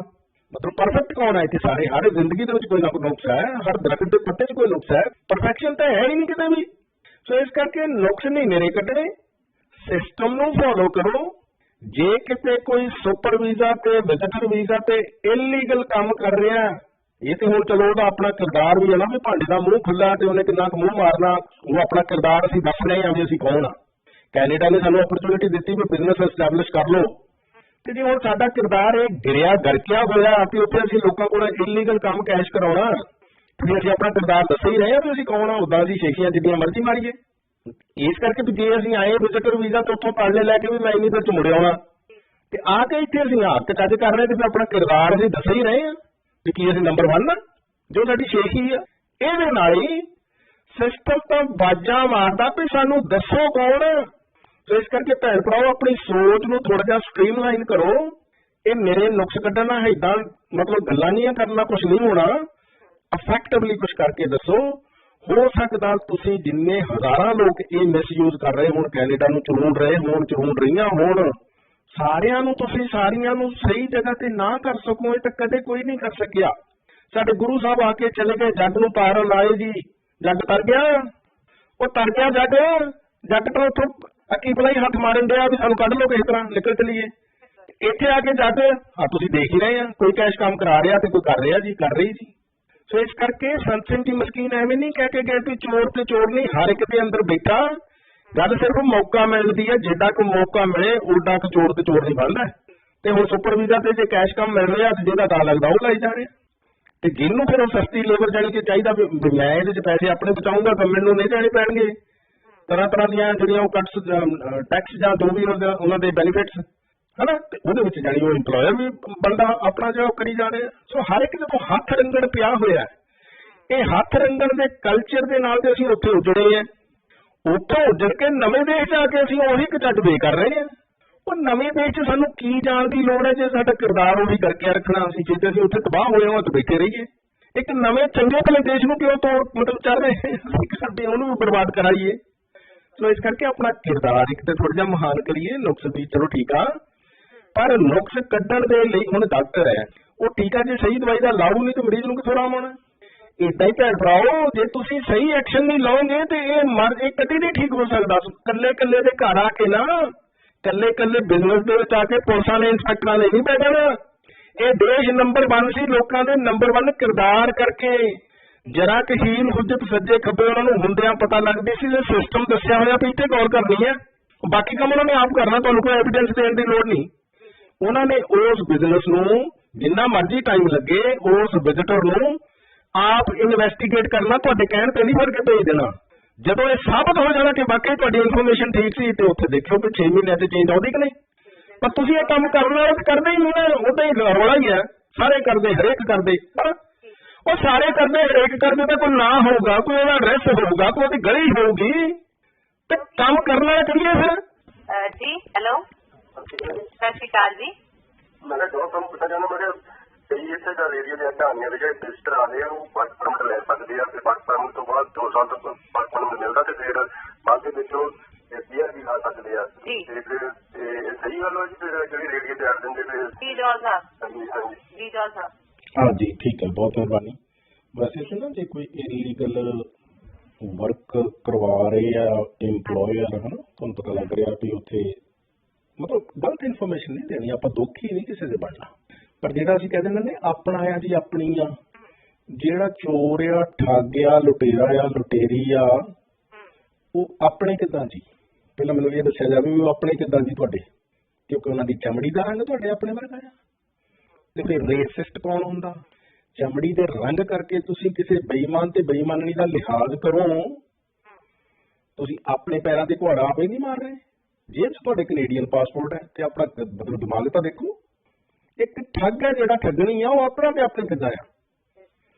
ਸੋ ਇਸ ਕਰਕੇ ਆਪਣਾ ਤੇ ਆਪਣੀ ਤੁਸੀਂ ਚੋਰ ਠੱਗਾਂ ਨੂੰ ਕਹਿੰਦੇ ਰਹੋ, ਇਹੀ ਕਿਉਂ ਚਾਹੁੰਦੇ ਤੇ ਚਾਹੁੰਦੀ ਹੈ ਤੇ ਤੁਸੀਂ ਏਦਾਂ ਕਰੀ ਚੱਲੋ ਤੇ ਅਸੀਂ ਵਧੀ ਫੁੱਲੀ ਜਾ ਰਹੇ ਹਾਂ। ਜਿਹੜੀ ਸੂਲ ਆ ਜੰਮਦੀ ਜੇ ਨਹੀਂ ਮਿੱਟੀ ਗਈ ਤੇ ਉਹਨੇ ਛਾਪਾ ਕੱਲ ਨੂੰ ਪੂਰੀਆਂ ਸੂਲਾਂ ਦਾ ਬਣਨਾ ਹੀ ਆ। ਸੋ ਨੁਕਸ ਕੈਨੇਡਾ 'ਚ ਹਰ ਇੱਕ ਜਗ੍ਹਾ ਕੱਢ ਵਜਣ ਬਹੁਤ, ਪਰ ਹੁੰਦਾ ਕਿਤੇ ਆਪਣੇ 'ਚ ਹੀ ਆ। ਬਰੈਂਪਟਨ ਸਾਡੇ ਆਉਣ ਤੋਂ ਪਹਿਲਾਂ ਠੀਕ ਸੀ, ਹੁਣ ਕੀ ਗੱਲ ਹੋ ਗਈ? ਆਇਆ ਕੌਣ ਆ ਇੱਥੇ? ਬਰੈਂਪਟਨ। ontario 'ਚ ਨੁਕਸ ਪੈ ਗਏ, ਕੈਨੇਡਾ 'ਚ ਨੁਕਸ ਪੈ ਗਏ, ਆਟੋਮਾ 'ਚ ਪੈ ਗਏ, ਆਪਣੇ 'ਚ ਤਾਂ ਨਹੀਂ ਪਿਆ ਕੋਈ। ਉਹ ਆਪਣਾ ਕੱਢਣਾ ਸੀ, ਬਾਕੀ ਜਹਾਨ ਠੀਕ ਹੀ ਹੈ। ਸੋ ਤਦ ਕਰਕੇ ਭੈਣ ਭਰਾਓ ਆਪਾਂ ਇੱਥੇ ਆ ਕੇ ਸਿਸਟਮ ਦੇ ਅਨੁਸਾਰ ਨਹੀਂ ਚੱਲ ਪਾ ਰਹੀਆਂ, ਇਹ ਮੰਨ ਲਓ ਗੱਲ ਨੂੰ। ਸਿਸਟਮ ਮਤਲਬ ਪਿੱਠ ਵੀ ਤਾਂ ਪਾ ਲੈਣੀ ਚਾਹੀਦੀ ਆ, ਪਰ ਜਿੰਨਾ ਚਿਰ ਅਸੀਂ ਆਪਣਾ ਨੁਕਸ ਕੱਢਾਂਗੇ ਨਹੀਂ, ਦੁਨੀਆ 'ਚ ਖੱਜਲ ਹੋਣ ਵਾਲੀ ਕੌਮ ਬਣ ਗਈ ਆ। ਆਪਣੇ ਗਿਰੇ ਹੋਏ ਕਿਰਦਾਰ ਕਰਕੇ ਮੰਨਣਾ ਪਏਗਾ, ਕਿਸੇ ਨੂੰ ਕੁਛ ਨਹੀਂ ਕਹਿ ਰਹੇ, ਪਰ ਮੰਨਣਾ ਪਏਗਾ ਕਿ ਜੇ ਅਸੀਂ ਦੁਨੀਆ 'ਚ ਖੱਜਲ ਹੋ ਰਹੇ ਆ, ਭੱਜੇ ਫਿਰਦੇ ਆ, ਉਹ ਕੋਈ ਗੱਲ ਤੇ ਹੈਗੀ ਆ। ਕੈਨੇਡਾ ਦੇ ਲੋਕ ਨਹੀਂ ਤਰਸ ਰਹੇ ਵੀ ਮੈਂ ਪੰਜਾਬ 'ਚ ਜਾ ਕੇ ਇੱਥੇ ਮੇਰਾ ਜਹਾਜ਼ ਬਣ ਕੇ ਲੈ ਜਾਵਾਂ, ਮੁੜ ਕੇ ਨਾ ਕਦੀ ਆਵਾਂ। ਮਤਲਬ ਅਮਰੀਕਾ 'ਚ ਕੋਈ ਇਦਾਂ ਦੇ ਲੋਕ ਹੈਗੇ ਤੜਫ ਰਹੇ ਜਿਹੜੇ ਕਹਿੰਦੇ ਵੀ ਜਹਾਜ਼ ਖੜਾ ਕਰਿਓ ਫਟਾਫਟ, ਮੈਂ ਪੰਜਾਬ ਜਾ ਕੇ ਉੱਥੇ ਸਲਾਵਾਤ ਰਹਿਣਾ ਤੇ ਮੁੜਨਾ ਨਹੀਂ ਹੈ। ਹੁਣ ਇੱਥੋਂ ਪੰਜਾਬ ਜਾਣ ਦੀ ਹਿੰਮਤ ਕਿਹੜੀ ਪੈਂਦੀ ਹੈ? ਇਹਨੂੰ ਪਤਾ ਹੈ ਮੈਂ ਕਦੇ ਨਾ ਕਦੇ ਮੁੜ ਸਕਦਾ ਹੈ, ਮੁੜ ਸਕਦੀ ਹਾਂ। ਜਾਂ ਤਾਂ ਪੱਕੇ ਜਾਣ ਦੀ ਗੱਲ ਹੋਵੇ ਇੱਥੋਂ ਤੇ ਉਸ ਵੇਲੇ ਰੋਣੇ ਵੇਲੇ ਸ਼ੁਰੂ ਨਹੀਂ ਹੋ ਜਾਂਦੇ। ਸੋ ਇਸ ਕਰਕੇ ਅਸੀਂ ਆਪਣੀ ਪੀੜ੍ਹੀ ਦੇ ਲਈ ਸੋਟਾ ਮਾਰੀਏ, ਕਿਰਦਾਰ ਸਾਡੇ ਬਲਵਾਨ ਕਰ ਲਈਏ। ਮੁਲਕ ਸਾਰੇ ਧਰਤੀ ਠੀਕ ਆ। ਜਿੱਥੇ ਹੁਣ ਦੇਖੋ ਨਿਊਜ਼ੀਲੈਂਡ 'ਚ ਨੁਕਸ, ਆਸਟ੍ਰੇਲੀਆ 'ਚ ਨੁਕਸ, ਯੂਰਪ 'ਚ ਨੁਕਸ, ਅਮਰੀਕਾ 'ਚ ਨੁਕਸ, ਕੈਨੇਡਾ 'ਚ ਨੁਕਸ, ਤੇ ਕੀ ਬਚ ਗਿਆ ਬਾਕੀ ਭਾਈ? ਅਸੀਂ ਬਚ ਗਏ। ਅਸੀਂ ਬਚ ਗਏ ਜਿਹੜੇ ਖਾਕ ਸ਼ਾਨ ਨੇ ਸਾਰੀ ਉਹ ਦੁਨੀਆ ਦੇ ਉੱਤੇ ਜਿੱਥੇ ਜਾਂਦੇ ਆ, ਉਹ ਜਿੱਥੇ ਸਿਸਟਮ ਪੰਜਾਬ ਦੀਆਂ ਕਰਖਾ ਕੈਨੇਡਾ ਪਹੁੰਚਦੇ ਆ ਤੇ ਇੱਥੇ ਆ ਜਾਵੇ ਤੇ ਨੁਕਸ ਕੱਢਦੇ ਆ, ਆਪਣੇ 'ਚ ਨਹੀਂ ਕੱਢਦੇ ਕੋਈ ਵੀ। ਸੋ ਮੇਰੀ ਬੇਨਤੀ ਹੈ ਹੱਥ ਜੋੜ ਕੇ ਕਿ ਆਪਾਂ ਥੋੜ੍ਹਾ ਜਿਹਾ ਇਹ ਸੱਚਾਈਆਂ ਨੂੰ ਪਛਾਣੀਏ, ਕਿਰਦਾਰ ਬਲਵਾਨ ਕਰੀਏ। ਅਸੀਂ ਬਲਵਾਨ ਕੌਮ ਹੈਗੇ ਆ, ਸੀ ਸਭ ਕੁਝ ਠੀਕ ਹੋ ਸਕਦਾ, ਪਰ ਆਹ ਜਿਹੜੀਆਂ ਚੀਜ਼ਾਂ ਆ ਨਾ ਸਾਡੇ ਵਿੱਚ, ਮਤਲਬ ਅਸੀਂ ਲੋੜਵੰਦਾਂ ਨੂੰ ਲੁੱਟ ਨੂੰ ਆ ਚਿੱਠੀਆਂ ਵੇਚਣ ਨੂੰ ਅਸੀਂ ਜਾਇਜ਼ ਦੱਸ ਰਹੇ ਹਾਂ। ਚਲੋ ਜੀ ਕੋਈ ਮਾੜੀ ਗੱਲ ਨਹੀਂ, ਬੰਦਾ ਤਾਂ ਪੱਕਾ ਹੋ ਹੀ ਗਿਆ ਨਾ। ਉਹ ਬੰਦਾ ਜੇ ਚਿੱਠੀ ਮੁਫਤ ਦੇ ਕੇ ਪੱਕਾ ਕਰਾ ਦੇਵੇ ਤੇ ਫੇਰ ਗੱਲ ਚੰਗੀ ਹੈ ਕਿ ਚਿੱਠੀ ਦੇ ਮਤਲਬ 3 ਲੱਖ ਦੀ ਵੇਚੇ ਤੁਹਾਨੂੰ। ਸੋ ਇਸ ਕਰਕੇ ਥੋੜਾ ਜਿਹਾ ਆਪਾਂ ਸੱਚਾਈਆਂ ਨੂੰ ਪਛਾਣੀਏ ਤੇ ਆਪਾਂ ਜਦੋਂ ਕਹਿੰਦੇ ਆ ਨਾ, ਜਦੋਂ ਮਨਦੀਪ ਦੋ ਚੋਰ ਇਕੱਠੇ ਹੋ ਜਾਣ ਨਾ, ਤੇਰਾ ਫਾਇਦਾ ਹੋ ਰਿਹਾ ਲੁੱਟਮਾਰ ਕਰਕੇ, ਮੇਰਾ ਫਾਇਦਾ ਹੋ ਰਿਹਾ, ਦੋਨਾਂ ਨੇ ਆਪਸ ਵਿੱਚ ਵੰਡ ਲਿਆ ਤੇ ਮਤਲਬ ਫਿਰ ਉਹਦੇ ਨਾਲ ਮਤਲਬ ਚੋਰੀ ਠੱਗੀ ਠੀਕ ਆ। ਹੁਣ ਕੈਨੇਡਾ ਨੂੰ ਚਰੋੜ ਕੇ ਜੇ 2-4 ਬੰਦੇ ਆਪਸ ਵਿੱਚ ਵੰਡ ਕੇ ਕਹਿ ਰਹੇ ਆ ਵੀ ਇਹਦੇ ਵਿੱਚ ਕੀ ਮਾੜੀ ਗੱਲ ਆ ਜੀ? ਜਿਨ੍ਹਾਂ ਤੇ ਜਿਹੜੀਆਂ ਕੌਮਾਂ ਨੇ ਸਮਝਿਆ ਨਹੀਂ ਕਿ ਹਰ ਇਨਲੀਗਲ ਐਕਸ਼ਨ ਮਾੜੀ ਗੱਲ ਆ, ਜੇ ਅਸੀਂ ਮਤਲਬ ਆ ਚੋਰੀ ਠੱਗੀ ਦਾ ਮਾਲ ਵੰਡ ਕੇ ਆਪਸ ਵਿੱਚ ਦੋਨੋਂ ਜਾਣੇ ਖੁਸ਼ਹਾਲ ਹੋ ਰਹੇ ਆ ਤੇ ਇਹਦੇ ਵਿੱਚ ਕੋਈ ਮਾੜੀ ਗੱਲ ਨਹੀਂ ਜੀ। ਚਿੱਠੀ ਖਰੀਦ ਕੇ ਮੈਂ ਪੱਕਾ ਹੋ ਰਿਹਾ, ਚਲੋ ਜੀ ਮੇਰੀ ਤਾਂ ਮਜਬੂਰੀ ਸੀ, ਪਰ ਉਹ ਵੇਚਣ ਵਾਲੇ ਦੀ ਕੀ ਮਜਬੂਰੀ ਸੀ? ਉਹਦੇ ਕੋਲ ਤਾਂ ਸਭ ਕੁਝ ਸੀ, ਉਹਦੇ ਕੋਲ ਚੋਲਾ ਵੀ ਪੰਥ ਦਾ ਸੀ ਵੀ ਮੈਂ ਸੇਵਾ ਕਰ ਰਿਹਾ ਪੰਥ ਦੀ। ਉਹ ਸੇਵਾ ਕਰਨਾ ਮੁਫਤ ਚਿੱਠੀ ਵਿੱਚ ਸੀ, ਵੇਚਣ ਵਿੱਚ ਨਹੀਂ ਸੀ, ਉਹਦਾ ਮੁੱਲ ਵਰਤਣ ਵਿੱਚ ਨਹੀਂ ਸੀ।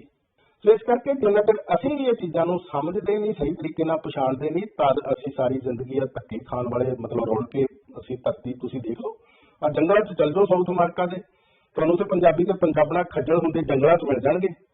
ਇਹ ਜੱਗ ਕਾਰਨ ਆਏ ਸੀ ਸਾਡੇ ਗੁਰੂ ਸਾਹਿਬ ਜੀ, ਇਹਨਾਂ ਕੰਮਾਂ ਦੀਆਂ ਸ਼ਹਾਦਤਾਂ ਸੀਗੀਆਂ, ਕੀ ਕਰਦੇ ਫਿਰਦੇ ਆ ਅਸੀਂ। ਸੋ ਇਸ ਕਰਕੇ ਜਿਹੜੇ ਇੱਥੇ ਪਹੁੰਚੇ ਹੋਏ ਤੇ ਪਹੁੰਚੀਆਂ ਹੋਈਆਂ ਉਹਨਾਂ ਨੂੰ ਭੱਜ ਪਚਣੀ ਚਾਹੀਦੀ ਆ ਕੈਨੇਡਾ ਦੀ। ਉਹਨਾਂ ਨੂੰ ਆ ਤਨਖਾਹਾਂ ਮਾਰਨੀਆਂ ਤੇ ਆ ਸਾਰੇ ਪਖੰਡ ਬੰਦ ਕਰਨੇ ਪੈਣਗੇ। ਇਹ ਸਿਸਟਮ ਨੂੰ ਅਸੀਂ ਆਪ ਖਾ ਕੇ ਚਰੂੰਡ ਕੇ ਤੇ ਆਪ ਹੀ ਬਾਤ ਕਿੰਨੇ ਵਿੱਚ ਨੁਕਸ ਹੈ, ਆਪ ਨੁਕਸ ਖਾ ਕੇ ਕਿੰਨੇ ਨੁਕਸ। ਉਹਦੇ ਨੁਕਸਦਾਰ ਹੁੰਦਾ ਤੇ ਇੱਥੇ ਕਿਸੇ ਨੇ ਕਿੰਨੇ ਆਉਣਾ ਸੀ ਇਹ ਨੰਬਰ ਮੁੜ ਕੇ ਨੂੰ ਕਹਿਣਾ, ਕਿੰਨੇ ਕਹਿਣਾ ਸੀਗਾ ਜੇ ਨੁਕਸਦਾਰ ਹੁੰਦਾ। ਸਾਨੂੰ ਆ ਕੇ ਤੇ ਨੁਕਸ ਪਤਾ ਲੱਗ ਗਿਆ, ਕਮਾਲ ਦੀ ਗੱਲ ਆ। ਉੱਥੇ ਬੈਠੇ ਸਾਨੂੰ ਕੋਈ ਨੁਕਸ ਦੱਸੇ ਤੇ ਅਸੀਂ ਕਹਿੰਦੇ ਨਹੀਂ ਜੀ ਤੁਸੀਂ ਤਾਂ ਕਹਿੰਦੇ ਹੋ ਅਸੀਂ ਲੱਗਦੇ ਆ ਜਾਈਏ। ਉੱਥੇ ਬੈਠਿਆਂ ਦੇ ਸਾਨੂੰ ਇਹੀ ਨੁਕਸ ਕੋਈ ਦੱਸੇ ਕਿ ਆ ਕੇ ਅਸੀਂ ਟੈਚੀ ਰੱਖੇ ਨਹੀਂ ਤੇ ਸਾਡੀ ਬੁੱਧੀ ਜਾਣੀ ਕਿ ਵੱਡੀ ਹੋਈ ਨਹੀਂ। ਇਸ ਕਰਕੇ ਥੋੜਾ ਜਿਹਾ ਆਪਾਂ ਇਹਨਾਂ ਚੋਂ ਨੁਕਸ ਵੀ ਕੱਢੀਏ, ਸਾਰਾ ਕੁਝ ਕਰੀਏ, ਪਰ ਆਪਣੇ ਪਹਿਲਾਂ ਕੱਢ ਕੇ ਤੁਰ ਪਈਏ। ਪਰ ਜੇ ਕੋਈ ਇੰਪਲੋਇਰ ਕਰਵਾ ਰਿਹਾ ਲੇਬਰ ਇਸ ਤਰ੍ਹਾਂ ਦੀ ਵੀ ਉਹ ਗਵਰਨਮੈਂਟ ਦੇ ਵੱਲੋਂ ਆਥੋਰਾਈਜ਼ਡ ਨਹੀਂ ਹੈ, ਤੇ ਓਨਟਾਰੀਓ ਦੀ ਲੇਬਰ ਮਿਨਿਸਟਰੀ ਬੈਠੀ ਹੈ ਉਹਨਾਂ ਨੂੰ ਇਨਵੈਸਟੀਗੇਟ ਕਰਨ ਦੇ ਵਾਸਤੇ, ਠੀਕ ਹੈ। ਤੁਸੀਂ ਬਾਕੀ ਸਭ ਕੁਝ ਗੂਗਲ ਕਰ ਸਕਦੇ ਆ, ਤੇ ਇਸ ਕੰਮ ਵਾਸਤੇ ਮਤਲਬ ਓਨਟਾਰੀਓ ਦੀ ਲੇਬਰ ਮਿਨਿਸਟਰੀ ਨਹੀਂ ਗੂਗਲ ਹੁੰਦੀ ਤੁਹਾਡੇ ਕੋਲ ਹੈ। ਤੁਹਾਡੇ ਕੋਲੋਂ ESDC ਜਿਹੜੀ ਮਤਲਬ ਕੈਨੇਡਾ ਦੀ ਫੈਡਰਲ ਅਥਾਰਟੀ ਆ, ਮਿਨਿਸਟਰੀ ਆ, ਜਿਹੜੀ LMIA ਇਸ਼ੂ ਕਰਦੀ ਆ, ਤੁਸੀਂ ਬਾਕੀ ਸਭ ਕੁਝ ਗੂਗਲ ਕਰ ਸਕਦੇ ਆ। ਤੁਸੀਂ ESDC ਨੂੰ ਗੂਗਲ ਨਹੀਂ ਕਰ ਸਕਦੇ ਵੀ ਉੱਥੇ ਕੰਪਲੇਂਟ ਕਿੱਦਾਂ ਪਾਈਏ ਜਿਹੜੇ ਲੋਕ LMIA ਵੇਚਦੇ ਆ। ਇਹ ਗੱਲਾਂ ਕਰਨੀਆਂ ਤੇ ਸੌਖੀਆਂ ਹੈਗੀਆਂ, ਤੁਸੀਂ ਸਿਸਟਮ ਦਾ ਸਹਾਇਤਾ ਕਰਦੇ ਹੀ ਨਹੀਂ ਹੋ। ਸਾਰੇ ਕਰਦੇ, ਹਰੇਕ ਕਰਦੇ, ਸਾਰੇ ਕਰਦੇ, ਹਰੇਕ ਏਦਾਂ ਹੀ ਕਰੀ ਜਾਂਦੇ ਆਪਾਂ 20 ਸਾਲਾਂ ਤੋਂ, ਤੇ 20 ਸਾਲਾਂ ਚ LMIA 5000 ਤੋਂ 50,000 ਤੇ ਪਹੁੰਚ ਗਈ ਆ। ਸੋ ਇਸ ਕਰਕੇ ਥੋੜਾ ਜਿਹਾ ਆਪਾਂ ਇਹ ਹੋਸ਼ ਕਰੀਏ, ਸਿਸਟਮ ਬਹੁਤ ਬਲਵਾਨ ਹੈ। ਸਭ ਕੁਝ ਠੀਕ ਸੀ ਤਦ ਆਪਾਂ ਆਏ ਸੀ, ਸਭ ਕੁਝ ਖਰਾਬ ਸੀ ਇਸ ਕਰਕੇ ਨਹੀਂ ਸੀ ਆਪਾਂ ਆਏ। ਹਾਂ, ਸਭ ਕੁਝ ਖਰਾਬ ਕਰਕੇ ਅਸੀਂ ਜ਼ਰੂਰ ਕਹਿੰਦੇ ਆ ਇਹ ਖਰਾਬ ਆ। ਇਹ ਨੰਬਰ 1 ਮੁਲਕ ਸੀ, ਇਹਨੂੰ ਨੰਬਰ 1 ਰੱਖ ਲਓ, ਨਹੀਂ ਤੇ ਫਿਰ ਗਾਂ ਦੇਖ ਲਓ ਜੋ ਸਾਡਾ ਹਸ਼ਰ ਵੀ ਅਗਲੀਆਂ ਜਿਹੜੀਆਂ ਪਿਛਲੀਆਂ ਪੀੜ੍ਹੀਆਂ ਸੀ ਸਾਡੀਆਂ, ਉਹਨਾਂ ਦੇ ਕੀਤੇ ਅੱਜ ਸਾਡੇ ਸਾਹਮਣੇ ਆ ਰਹੇ ਆ ਕਿ ਆਪਾਂ ਸਾਰੀ ਦੁਨੀਆ 'ਚ ਧੱਕੇ ਖਾ ਰਹੇ ਆ। ਸਾਡੇ ਕੀਤੇ ਗਾਂ ਸਾਡੀਆਂ ਅਗਲੀਆਂ ਨਸਲਾਂ ਦੇ ਸਾਹਮਣੇ ਆ ਜਾਣਗੇ ਜੇ ਕੁਝ ਹੋਣਗੀਆਂ ਤੇ ਅਗਲੀਆਂ ਨਸਲਾਂ, ਕਿਉਂਕਿ ਅਗਲੀਆਂ ਨਸਲਾਂ ਦਾ ਬੇੜਾ ਗਰਕ ਕਾਫੀ ਵੱਡੇ ਪਰਸੈਂਟੇਜ ਤੱਕ ਅਸੀਂ ਇੱਥੇ ਕੈਨੇਡਾ 'ਚ ਕਰ ਚੁੱਕੇ ਆ। ਆਡੀਓ 2-3 ਵਾਰੀ ਸੁਣਾਈ ਆ ਅਰਸ਼ ਨੇ ਸਸਕਾਚਵਾਨ ਦੀ। ਅਗਲੀਆਂ ਨਸਲਾਂ ਵੀ LMIA ਵੇਚਣ ਤੇ ਲਾ ਦਿੱਤੀਆਂ।